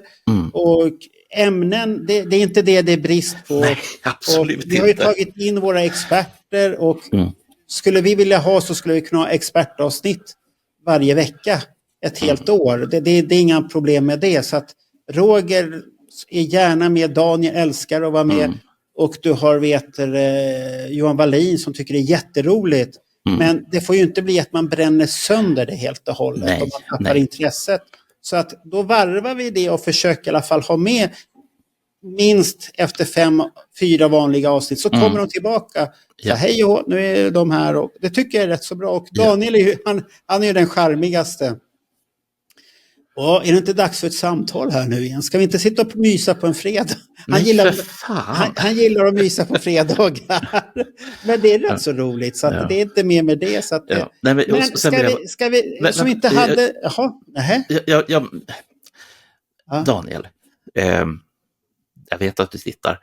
Jag tycker det är otroligt charmig och en underbar människa. Så att har jag någon kritik att rikta så handlar det inte om någonting, utan det handlar bara om att jag tycker att fredagskvällar och sitta och mysa och prata om obskyra plattor som man bara tänker, vem har ens köpt den här?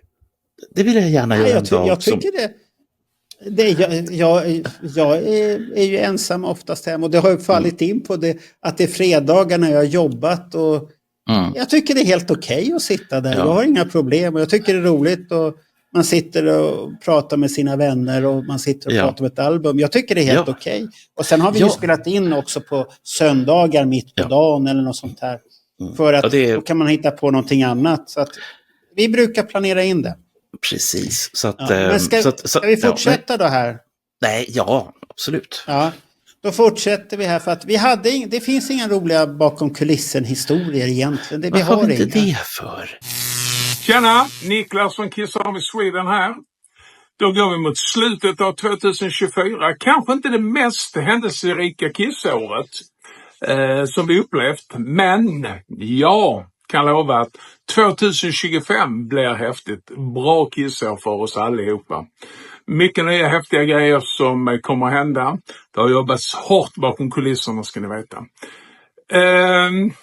Men som sagt fram till dess, från oss på Kiss Army Sweden, ett riktigt gott avslut och ett gott nytt år. Ha det gott, hej! Nu ska vi gå till någonting som du älskar, lyssnarnas favoriter. Och nu kommer jag bara nämna ungefär något vad folk har lyssnat på mest då. Bring it on, säger jag bara. Det är som de mesta lyssnar. Ska vi börja med podden? Vilken tycker du? Ska jag börja med podden? Judisen. Vi börjar med Judisen här då. Vi kan ju säga sen när det kommer fram statistik att 88% av våra lyssnare är svenskar och det är ju inte konstigt. Det är lite norrmän på andra plats. Amerikanare och det måste vara svenskar som bor där borta på tredje. Och så kommer finnar. Ja. Det kan inte vara som så här att i och med att vi textar alla avsnitt, i och för sig AI-textning. Men inte på ljudpodd. Nu är det ljudpodd här nu. Sen har vi några svenskar i Kenya som lyssnar på oss. Spanien, Thailand ligger också upp. Det är trevligt att lappa sol och lyssna på oss där också. Så att det är lite roligt. Så att vilken tid tycker folk om att lyssna på oss? Då blir du chockad. Det kan vara 6:30 på morgonen. Fredagsmorgnar är väldigt populära. Det är lite läskigt. Det måste vara en tillfällighet. Och sen på kvällar. Man myser till oss på kvällen efter 8:00. Tidigt på morgonen, förmiddagen och sen efter 8:00 på kvällen. Och då är fredagar, lördagar och söndagar populära dagar. Och måndagar. Tisdag och torsdag är om vi säger så här, onsdag och torsdag är våra sämsta dagar på lyssnare. Då vilar man från oss och laddar för fredagen igen då. Och sånt här. Sen vad man använder, det är mest Spotify och det som har dykt upp nu och det visste jag att skulle dyka upp, det är det att Apple Podcast har ju satsat jättemycket på podcast nu. Ja. Så nu har de nästan 20% utav andelarna så att de har kommit upp väldigt mycket där.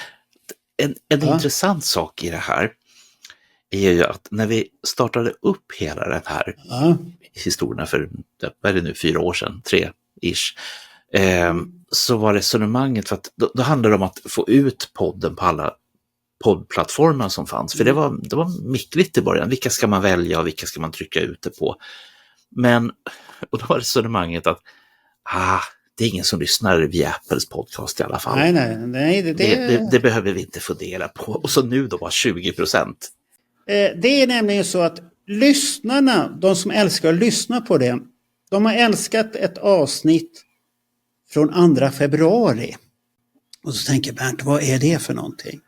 Det är Roger Nilsson. Va? Som kommer med What's in your mind, och så börjar han året med att tycka till om funderingarna med det här magiska möjlig återförening 91. Men då ska man ha i åtanke också att den har varit med längst utav de här avsnitten. Om man ska däremot ta en snabbklättrare som kom i slutet av året, det är Dalhalla som kom i augusti. Den har nästan lika mycket lyssnare som Rogers där, så att och den är nästan ett halvår efter. Okej, intressant. Så att men Roger är på 1:a och 2:a plats. Och sen är det Heavens on Fire, 80-talets största poptidning. Det är med han. Och sen kommer gitarristen som försvann. Och det skiljer sig inte mycket. Det är 20 lyssnare hit eller dit. Från 1:a ner till 10:e plats. Att det är väldigt tajt. Det är trångt uppe. Det är trångt uppe. Och det är det jag säger, att här lyssnar folk väldigt mycket. Så att det händer inte så mycket på den där listan. Men om vi går till YouTube då. Vad har hänt där då? Där har du ju analyser. Och det roliga är att vi har ju då lyssnare som lyssnar på oss. Och på YouTube. På YouTube där. Och tittar på oss och lyssnar på oss. Och det är blandat, att den största kategorin är ju i våran ålder. Sen trillade av neråt. Men vi har fått tillbaks en kategori. Jag vet inte om det är för att jag har gjort reklam på TikTok eller inte. Men det har kommit ungdomar. Nämen. Kategorin 18 till 25 är nästan lika stark som 30 till 35. Och sen har vi 13 till 14-åringar som har växt också. Så att det finns ungdomar som har hittat Kiss och alltihop. Men nu ska vi berätta. Det finns en återväxt alltså. Ja. Det är ju skitintressant. Men ska vi säga årets YouTube-vinnare? Ja, det borde du ha gissat ut, för det har vi redan sagt det. Det var Stora skivmässan. Den är jättepopulär. Men vad kom 2:a då? Jag skulle vilja... Jag kommer att ha fel på den, men jag vill ju tro... Jag vill tro att det här är Jörgen Holmstedt. Nej. Det är när vi sitter och pratar om Dalhalla och Liseberg. Det var väldigt viktigt för många att titta på det när vi pratar om det grejen och är så nöjda med spelningen och ser fram emot ännu mer barnspelningar. Eller gjorde vi det? Men sen kommer ditt 80-tal. Och sen kommer Bootleg Crazy med Johan Wallin som har kommit väldigt sent på året. Ja. Tänk på det. Och det var ju en överraskning, för så här tänkte jag att, för vi har ju pratat jättemycket om att ha med bootleg-aspekten, fast det måste ju ske rappare. Det kan inte vara liksom att man letar och så tar man fram en skiva och så ser alla, det här är bra. Det ska vara planerat och sånt här. Och det, men så tänkte jag att det kanske är så fruktansvärt nördigt. Så kan vi ha 50 stycken som tittar. Och till min stora, inte överraskning, men förvåning, så hittar det hem direkt. Ja, det hittar hem och det finns. Men sen har vi ju på listan då på YouTube, då har vi ju de här live-grejerna vi har gjort. Hotter than hell och Animalize. Hotter than hell slog Animalize faktiskt. Och jag får väl nog säga att Hotter than hell-pratet var nog nästan bättre. För att det var riktigt bra, och det är därför jag nog säga också att runda bordsamtalet som kom här Alive, som är precis innan det här, det är också väldigt bra, och då är 5 stycken, men det är väldigt bra diskussion, för att vi har Johan Wallin med mycket kunskaper om datum och sånt här. Du har Roger med nördfakta. Sen har du Daniel med känsla. Det är ofta mycket känsla hos Daniel. Och sen kommer du och jag haka på lite här och var. Och sånt där. Så det var riktigt trevligt samtal faktiskt där. Så att de här grejerna är väldigt intressant att titta. Men det finns att, där har du att titta så var det Stora skivmässan. Lyssna så var det Roger som vann där. Konstigt egentligen där. Ja, samtidigt så är det ju inte det. Därför att Roger är tacksam att lyssna på. Men sen ska jag säga också att Stora skivmässan har rätt så mycket lyssnare också. Och jag satt och faktiskt och gjorde så att jag satt och tittade på den på jobbet. Jag har ju tv där så jag kan sitta och titta på den där. Och jag kom ju fram till att den är ju intressant, hela skivmässan på YouTube att titta på. Och så tänkte jag, undrar hur den är att lyssna på. Ja. Den var inte så farlig som jag trodde att den skulle vara, att vi hade missat det ena och det andra och sånt här. Ja. Att nu är det kört överhuvudtaget. Men det var det inte. Men ska vi gå till årets överraskning? Där är vi väl rätt så eniga tror jag. Är vi? Eller? Ja, jag tycker att det är Bootleg Crazy egentligen. Ja, absolut. Jag håller med dig. Det var lite överraskande att det temat var så hett. Ja, att det var så hett att man inte ville lyssna på vinyler och sunkiga inspelningar. Och sen måste jag ju tacka Johan Wallin när vi pratade om Peter Criss. Ja, jag har lyssnat på alla spelningar från 2003s turné. Om det fanns några skillnader. Det måste man säga är hängivenhet i alla fall. Så att det tyckte jag var intressant på den biten. Han gjorde som vi sa också. Bara det. Sätt då?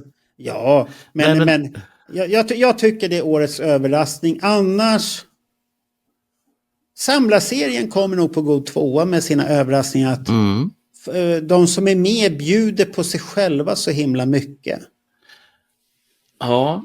För det här är ju, samlandet är ju, det är ju därför vi har döpt den till Lonely is the Hunter. Du är ju ensam i ditt samlande. Vi har varit nyfikna och respektfulla. Ja, för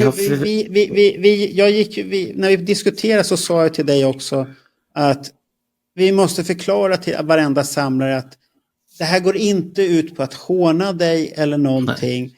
Eller löjliggöra dig på något sätt. Att vi vill vara intresserade bara av vad du samlar på, varför du samlar på det, vad har du i din samling, vad är unikt.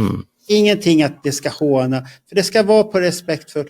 Jag har lite svårt för de här som hånar till exempel August som samlar på frimärken, eller Nisse som kör modelljärnväg, eller Lotta som har dockskåp hemma fast hon är 55. Ja. Och gör ett miniatyrägg som man knappt ser, men det är en äggula och den är och den är enkelstekt och lite peppar på. Och är jättestolt över sin miniatyr. Man ska uppskatta det och alla har sina intressen. Och det kanske hjälper oss också att jag jobbar med det jag gör. Och sen är ju du väldigt snäll också i grunden alltid.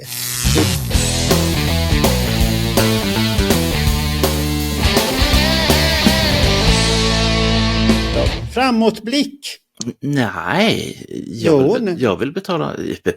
Nej, det vill jag inte. Jag vill inte betala. Nej. Jag vill prata om besvikelser. För vi har ju haft några. Om vad då för något? Jag har en ganska stor besvikelse. Jaha, vilken är det då? Ett par faktiskt. Dels så handlar det om Bandjournalen. Jaha! För det verkar som vi har tänkt helt galet. Därför att jag vet från den tiden som jag poddade själv, eller vloggade själv, att de här telegramnyheterna som kom varje söndag, de var otroligt uppskattade och det liksom ökade antalet tittare, för det var bara video hela tiden. Och så tänkte vi det att, men då för vi över det här hit och sen så gör vi först de små telegrammen och sen så liksom går vi igenom ämnena för att se, finns det något mer vi kan prata om eller lufta? Det har varit bra, Bernt. Men samtidigt, inte för att vara men nu måste jag spika en liten spik på dig här nu. Korsfästa dig lite och säga så här att Bernt är ju lite slarvig ibland. Det vet jag inget om. Nej, det vill du aldrig veta om. Men du vet din akilleshäl där. Det är slarvpett. Jag börjar inte titta på skorna och sånt här. Titta rakt in i kameran. Ja. Det är det här att ibland är du lite slarvig att få ihop sakerna. Och det har ju hänt saker men det händer ingenting. Och jag gav ju dig ett förslag. Ska vi prata om Dubai nu? Att du gör ett program som kanske är en kvart och du spelar in den hemma och vi lägger upp den. Precis, och där är vi just nu.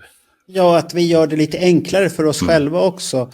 Och sen om det är något ämne vi vill lufta så kan vi göra en vanlig podd av det istället. Som vi brukar göra. Ja. Eller ta upp i runda bordsamtal eller vad som helst. Så att göra det enklare för oss istället för att det tog ju tid att lägga ner på de där poddarna. Och tyvärr har det ju varit att folk har inte tittat och det kan ju bero också på att nyheten kanske, det blir ju att du letar efter nyheter och försöker hitta nyheter och är de inte aktuella i det här ögonblicket så blir det ju tufft. Jo, och sen när man liksom sparar ihop dem under en viss tid. Ja. Men det kanske nu, kära tittare, kära lyssnare, vi vill ha just din feedback. Alltså på Berntjournal, ska jag ställa en fråga? Berntjournalens vara eller inte vara? Det är frågan. Kanske inte vara eller inte vara. Alltså. Hur vill ni ha den? Hur vill ni att den ska se ut? Ja, men det tycker jag är en relevant grej faktiskt. Ska den vara kortare, intensivare, mer som ett nyhetsprogram egentligen? Och inte något fördjupande eller något sånt där. Då kan vi bara skapa Berntjournalen agenda där vi fördjupar oss i sådana fall och bjuder in Daniel och Roger och Johan Wallin och så sitter en panel med experter och diskuterar det här. Det var en rätt så rolig idé ju. Du har dina nyheter och så plockar vi upp en nyhet och så har vi en ja men det var ju en bra idé. Här knäcker vi idéer mitt under programmet. Ja. Men vi är ju kreativa människor. Ja, det. Så att inte det. Och sen kan jag nu kolla noga nu på Marcos blick när jag säger det här. Vad ska du göra nu då? Vi skulle kunna ha dagliga kissnyheter. Jaha. Ja, är de 5 minuter långa så är det inga problem. Va? Ja, okej. Då är det inga problem. Då kan du göra det och jag kan lägga upp det. Men är det längre så är det för mycket jobb, Bernt. Så då är det 5 minuter så är det inga problem. Men jag vet ju att det kommer inte hända. Jag säger inte emot eller det kommer inte hända, Bernt. Jag behöver inte vara orolig. För att Bernt har lite latmasken i sig. Är den släkt nu sa jag det som en vän till dig. Så ta inte illa vid. Nej. Du, är latmasken, är den släkt med barkborren? Vet du det? Ja, det kanske den är. Jag vet inte. Men den borrar någonstans men inte hemma hos dig. Okej, men då har vi alltså 3 grejer på gång. Det kanske ska vara korta dagliga kissnyheter. Det kanske ska vara korta veckonyheter. Så ett kortare program, men vi kan ställa frågan där man frågar kissnyheter, hur ska de framföras? Hur ska Berntjournalen se ut egentligen? Så att få de ge gärna svar, för att det går ju att göra som vi sa. Jag tyckte det lät rätt så bra i det. Korta nyheter och sen är det något ämne man behöver lufta så har vi Berntjournalen agenda och då får du leda den med expertpanel i sådana fall. Och så diskuterar man det. Vi kanske hittar extra många experter som är så nördiga så att vi aldrig lyckas få med dem. Så att det går ju att göra väldigt enkelt alltihopa också. Och sånt där. Men var det någonting mer du skulle vädra och tyckte var jobbigt? Nej, det var bara det. Då tittar vi framåt då. Framåtblick. Jag vill se en Johan Kihlberg och Ulf Lorenzi de ska komma. De ska komma. De har vi på G och det kommer bli att du får åka till den här berömda studion här igen. Ja. Men jag kommer möblera om lite här så att jag redan tänkt ut hur ska vi få till det här. Och för både Kihlberg och Lorenzi men vi vill sitta, vi vill ha känslan. Vad de vill ha för känsla vet jag inte riktigt. Men de vill sitta och ha känslan. Det är bättre när man sitter och tittar på varandra. Okej, då gör vi så. Jag tror jag vet vad de vill ha. De vill ha en pinnstol och så vill de ha en skön kudde att sitta på pinnstolen. För det här är också farbröder som börjar komma upp sig. De vill ha lite trevligt och sånt här. Det går att ordna på något sätt säkert. Så ser det ut och det är en utav serierna vi har. Sen kommer det väl fortsätta med Roger. Hell or High Water vet jag att det kommer fortsätta. Och Kiss i Sverige, där fick vi en påminnelse om Jens Holm. För att vi har bara egentligen 2017 och 2019 kvar på det. Och 1976 i Lund som vi kanske har nästan men det 76 har vi ju avverkat egentligen, men vi kanske kan göra en bakåtresa i sådana fall och komplettera. Sedan när det kommer intressanta personer som vill berätta så kan vi komplettera resterande år. Men, absolut. Men det är vad vi har kvar och det måste, de tänkte att de ska vi försöka avverka det här året för då är Kiss i Sverige komplett. Det vore ju väldigt bra. Ja. Men en sak vi måste tänka på det är det att sommarpratare måste vi tänka på redan nu. Det kanske är det någon som känner sig manad utav våra lyssnare och kunna lägga ner en timme, 45 minuter, en timme utav prat och ha ett tema. Och det enda du behöver egentligen ha tillgång till, det räcker att du använder mobilens mikrofon och spelar in det själv och pratar. Och för jag mixar sen alltihop och klipper ihop det. Och det är endast en ljudpodd så det är ingen bild eller någonting på sommarpratarna. De är ljudpoddar för de ska man lyssna på när man är i sandstranden, badar eller hänger vid poolen.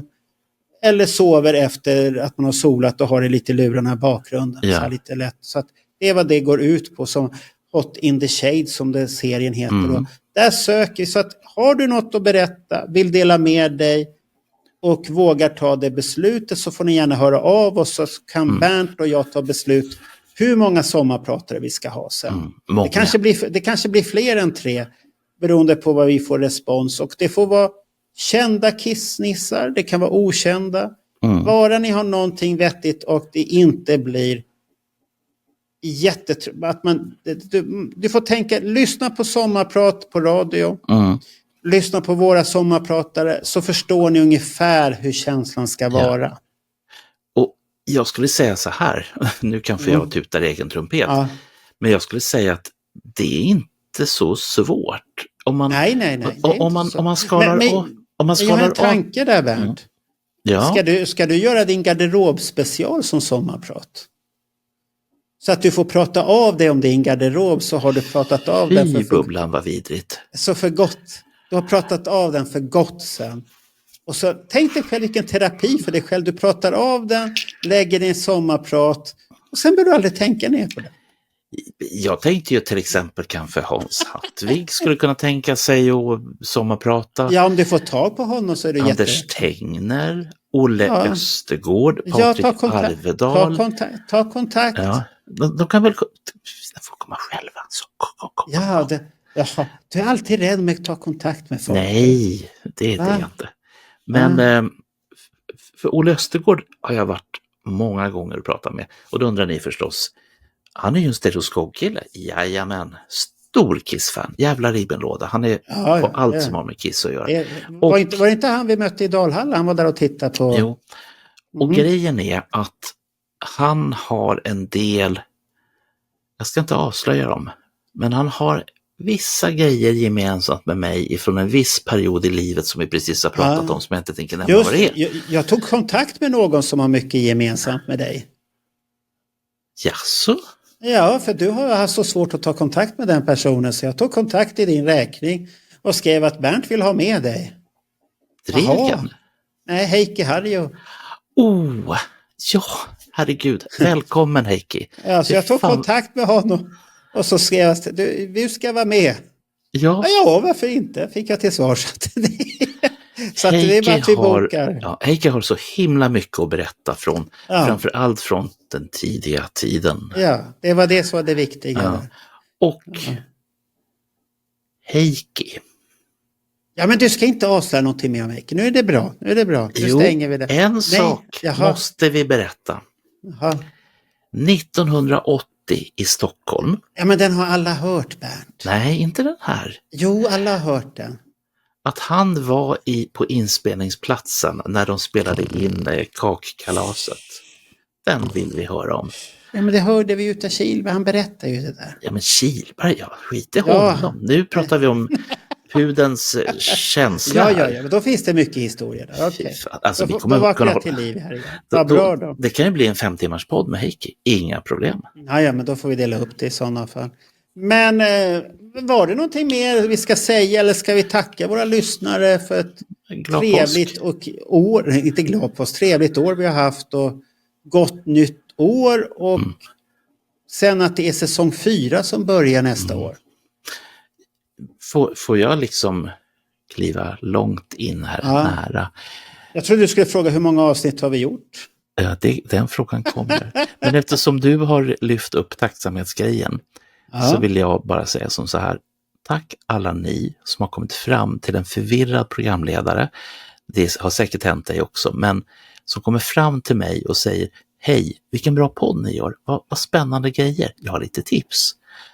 Och det händer så himla mycket fina saker. Och det är inte bara på Kiss conventions och mässor och sånt där, utan på gatan, mitt i stan, så kommer det fram folk. Och jag tänker, vi gör en liten obskyr podd om ett litet obskyrt band från en liten obskyrt land. Men så mycket kärlek som kommer, och det kommer hela tiden. Det kommer både till dig, Mark, och till mig. Ja, det gör det. Så kommer det liksom sådana här små messenger-grejer och sånt där. Och en del har hört av sig och sagt att de har programidéer. Och så har vi liksom inte just nu funnits kanske den möjligheten att utveckla det. Men ni som har tipsat om grejer och känner att ni kanske inte får respons, hör av er och fråga hur går det med er idé. Det var jag ville säga. Och sen tack som fan för det här året, vill jag också säga. Vad diplomatisk du var här nu. Ja, men jag är lite diplomatisk. Har du gått den diplomatiska kursen, eller var det SAS skärmkurs du hade gått?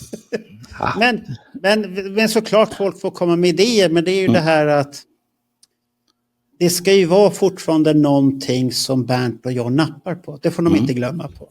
Det är ju vi som är, nu tänkte jag säga gädda, men det är ett helt annat program, så att det ska vi inte säga att vi det här är inte dumt. Så vi är abborren som ska fastna och tycka att det här är intressant. Och många gånger så ska jag ge ett tips här. Det beror på hur ni presenterar det också. Ja. Tänk på hur ni presenterar en idé. Det har jag lärt mig när jag har jobbat på reklambyrå, hur man presenterar idéer. Och det kan ju Bernt tycka så här, det är en jävel på det där och övertyga om att det här är en bra idé. Fast man inte har gjort den ännu. För att det är viktigt hur man presenterar en idé. Absolut. Så att vi tar gärna emot, och vi vill gärna ha nya personligheter som kommer fram. Vi kommer själva leta upp personligheter.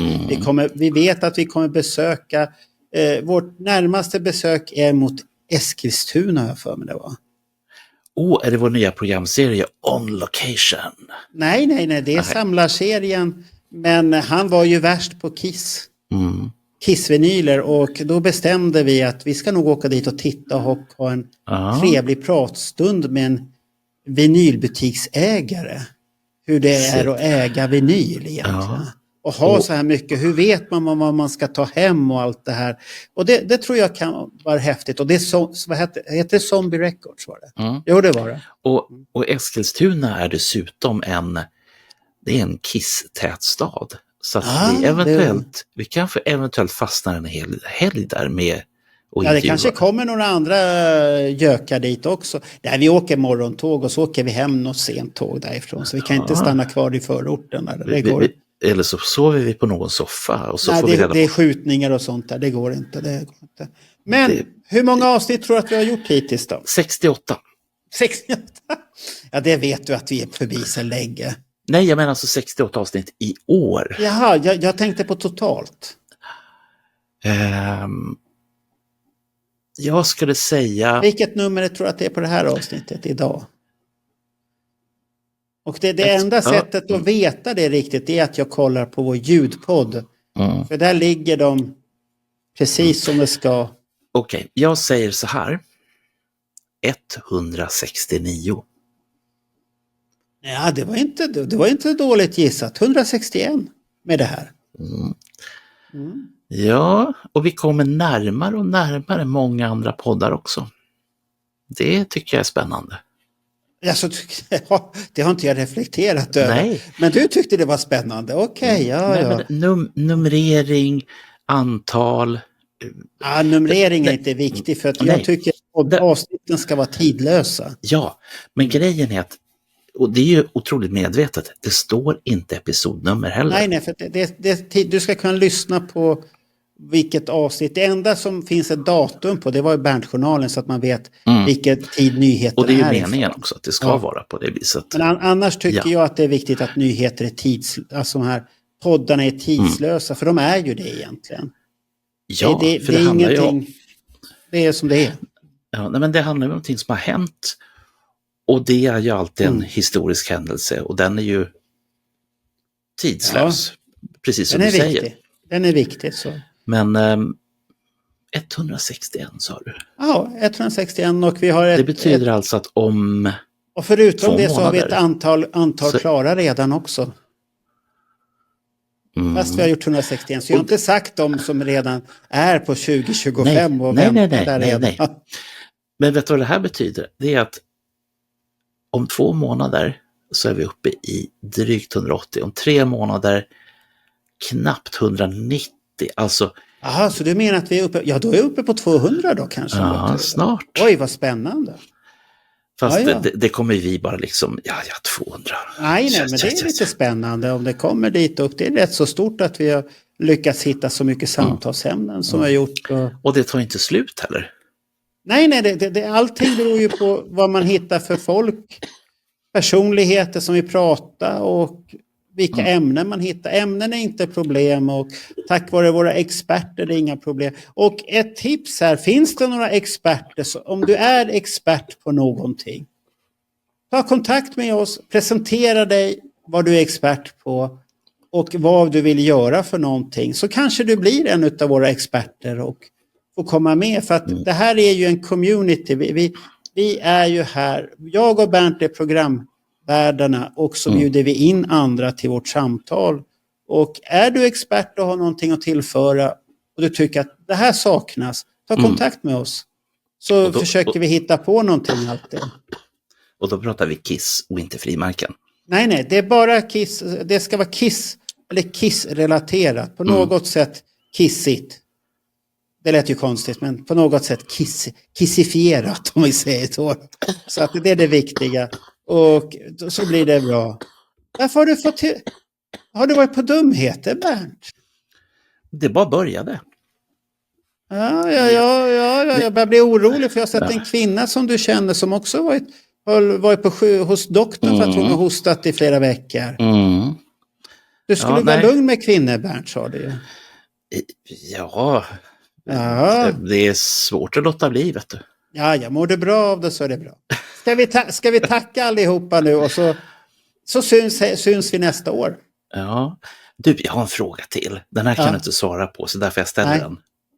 Hur många personer har medverkat i våra poddar 2024? Har du räknat på det?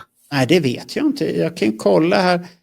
Vilka är det? Nu ska vi se. Måste jag titta på listan här. Och glöm inte skivmässan. Där har du folk. Ja, men det blir svårt där. Och så har du flimret som vi gjorde. Menar du förutom våra stjärngubbar så har vi ju haft Erik Hellqvist, en gäst. Du hade Tiffany och Daniel Henriksson. Ja. Jörgen Holmstedt. Vad hette hans kumpan? Oj. Han är fotografen som sa några ord i alla fall. Japp. Men fråga mig som inte kommer ihåg vad folk heter eller hur de ser ut. Förlåt alla ni. Sen var det Roger och Monica Borgman. Ska vi se här sen. Julian Gill. Absolut. Ingen stadig gäst annars. Han var med där. Ska vi se här. Niklas Olsson. Fast han ska vi räkna honom som en stadig gäst som kommer för att... Eller är han expert kanske? Han är ju expert på Destroyer i alla fall och han fick ju vara expert om Sweden Rock Festival och Friends Arena 2013. Alexander Johansson var med också som gäst i samlarserien. Per Strid, Jörgen Holmstedt Jensen, Clifford Brohuvud. Ja. Det var ett roligt avsnitt när vi tog pulsen på honom där. Jajamän. Han var lite nervös ibland, men det var lite roligt. Melker Becker. Sen dina tjejer Gernicka och Emle. Mycket bra. Mina söner Andreas och Gabriel. De var med. Vad konstigt. De räknas också. Det var jättekonstigt att podda med sina söner. Vad konstigt det var. För jag vet ju svaret på det mesta. Det var jättekonstigt avsnitt. Så alltså, det är de gästerna som inte var våra experter. För jag räknar inte in våra experter i det. Men det var Alex och Carl Linnaeus var med förra året. Ja. Men Alex var med i Vimmelpodden sen. Där var han ju med och syntes och hade sig. Men vi glömde faktiskt några. Det var Josef och Peter. Ja, Petter. Absolut. Petter. Josef och Petter. Ja, och sen så har du ju en drös med människor som vi också hade med i både skivpodden och... det var det. Men de kommer ju inte ihåg namnen på och sånt här nu. Och... Får jag fråga dig en sak till? För nu var vi klara med namnen, eller hur? Ja. Den här Vimmelpodden som vi gjorde. Ja, vad är det? Ska du tillfredsställa ditt ego här nu igen? Nej, jag vill bara fråga en sak. För att det är ofta så att Marco han jobbar snabbt som fan. Vad är det med det? Och ibland så kommer de här affischerna som ni ser, eller de här bilderna på podden, de kommer ibland långt innan vi ens har spelat in den och jag blir så här bara, vänta, har vi spelat in den här? Har jag glömt det? Nej, inte. Men så kommer den här vimmelgrejen och Marco klippte den här fort som det gick rätt så fort. Ja, och så tittar jag på bilden. Och tittar ni noga så är jag längst ut till vänster och till höger, Marco, vem är det som sitter där? Ja, vem är det som sitter där? Det är Carl Linnaeus. Det är Carl Linnaeus, ja. Och det roliga är att Carl Linnaeus är inte med i själva vimlet. Han syns lite bakom. Ja, men jag tycker det är lite roligt. För att då blir folk så här, men är han med i vimlet? Nej, det är han inte. Men han är med i reklamen för vimlet. Det tycker jag är kul. Jag tycker om... Den är lite rolig och sen om man tittar så är det ju Sita Bio, men de har absolut inga Kiss-affischer. Det är dåligt. I foajén som det var där. Så det är mixat. Och Kiss var inte på besök där. Va? Nej, de var inte och stod utanför bio. Jag trodde att det var de här pojkarna och det ser man, för det är rätt så grovt fuskat det där. Så att bio kan vara lite svårare att gissa på om de hade det affischer eller inte. Ja. Men det är lite häftigt. Jag trodde förstås att det var Dressed to Thrill som du hade raggat upp. Men Carl Linnaeus var ju med på efterfesten där efter det. Där satt ni ju bredvid varandra och ni skulle ha bilder och allt möjligt. Och vi gjorde apelsiner. Ja, vad är det för apelsiner som är lika stora som vattenmelon? Jag fick inte svar på den frågan. Jag frågade, det är ju vattenmelon. Nej, det är apelsiner. Vad är det för apelsin? Vad är det? Enligt min vän Messiah Marcolin så är det stora apelsiner. Men om man läser vad han har skrivit på Facebook så jagar han och jag monster. Det var vi gör. Ja, Monster Hunter. Okej, det kan jag hålla med. Vi fick inte ihop det där och Carl Linnaeus och Messiah hade en diskussion hur man höll i en apelsin. Ja. Och det spelar ju ingen roll om man gör så här. Vad är det här för apelsin? Och så står den här, nej det ska vara så här. Vad är det för apelsin? Men det är flera apelsiner. Ja. Men det här är en Kiss-relaterad podd. On location. Apelsiner. Under eller över. Nej, det var det konstigaste jag sett. Men det var en jättetrevlig middag med ett jättetrevligt sällskap. Och jag kom på sen när vi satt där. Det var 2 som skulle ha följt med. Thomas Munter med sällskap och... För han frågade ju oss, ska ni gå ut? Ja, vi ska äta. Häng med, så. Men sen när vi gick så var de borta och så skickade... Vad tog ni vägen? Nej, vi kom ju på att vi ska med tåg. Ja. Så de hade lite bråttom därifrån sen. Så de hade glömt bort tåget i uppståndelsen där. Och sen i det här Vimreportaget så fanns det ju flera personer som jag faktiskt hade pratat med och sagt att vi tar det här efter. Ja. Men det bästa var ju, tycker jag, dagen efter. Det var det bästa. Det var det bästa. Och där kom din ansiktsblindhet in. Det var det bästa. Ska vi verkligen dra in din ansiktsblindhet? Ja, för fan. Jag bjuder på den. När du sitter och säger så här, hur kunde Johan Flygare vara där? Och nästa dag var han i USA. Ja. Det var det bästa jag hört. Och så tänkte jag det, varför är han så blyg för? Varför säger han ingenting? Han pratade inte med mig, Johan Flygare. Jag tänkte, vad har jag gjort? Det var ju inte Johan Flygare, det var ju han, du kommer inte ihåg vad han heter. Han har ju jobbat på Zombie Records och i Ronnys sov hemma hos Ronny och allt det här nu. Och han var lite trött. Så det var därför de gick tidigare, för han var trött nämligen. Och sånt här. Men jag förstod inte hur du kunde förväxla honom med Johan Flygare. Det var inga problem alls, tro mig. Alltså, men det var guld värd när du säger så här. Han var där. Och sen dagen efter var det bilder i USA. Åkte han direkt? Jag fick inte ihop det. Men det var det bästa. Grejen är att ni som har det här bekymret som jag har. För samtidigt så, jag säger så här. Det var värre när jag var yngre. För då tyckte jag att det var jävligt jobbigt. För folk då tänkte, ja men han bryr sig inte ens. Han kommer inte ens ihåg. Nej. Men det handlar inte om det, utan det handlar om... Nej, det här är första gången jag har förstått att... För du sa på helt allvar så här... Johan Flygare var konstig. Han pratade ingenting med mig och han som är så trevlig. Det hände... Jag var så orolig för det. Eftersom jag släppte ut garderoben ur 10 eller vad det nu heter. Det hände ju samma sak när vi var och tittade på Accept. Vem var det då? Det kommer jag inte ihåg. Du kan var få det Jesper Lindgren du inte kände igen då? Ja. Ja, men han känner du väl igen? Och Jesper har vi träffat, jag har träffat honom jättemånga gånger. Vi har poddat med honom jättemånga gånger. Ja.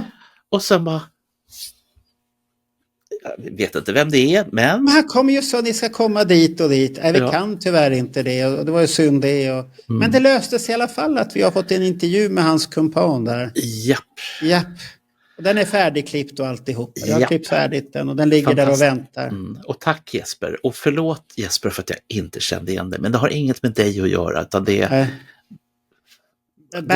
Bernt har problem. Ni som tror att han är nonchalant och sånt här. Han är inte det. Och ni som tror att Marco är nonchalant, ja han är det. Nej, det är jag inte. Jag är snäll. Ibland kanske man inte vet riktigt när folk kommer fram och så vet man inte vad man ska säga alltid sånt här. Nej. Men jag brukar fatta mig rätt så fort, så att jag har inga problem med det. Jag brukar fatta mig rätt. Så att, och i de fallen som det handlar om mig, ifall jag ser ut som att jag letar i hjärnkontoret, det gör jag. Jag letar den här Rolodexen som amerikanerna jag förstod det när du säger om Johan Flyg. Det var det bästa. Nu säger vi så, och så önskar vi våra lyssnare och tittare gott nytt år, och så syns vi 2025. Va? Ja. Är det 2020? Herregud. Ja, det är 2025. Wow. Ja, men varför gör du mig så tveksam för? Jävla Bernt, det är 2025. Ja, men jag blir så överraskad. Du vet att fan, det är 20, det är 2024. Det här årsskiftet. Det är då man går och skriver fel år också. Nej, det gör man inte. Det gör man inte. Man gör fakturer, då är det 2025 på en gång. Ha det så bra, nu vinkar vi hej då. Hej då. Hej då.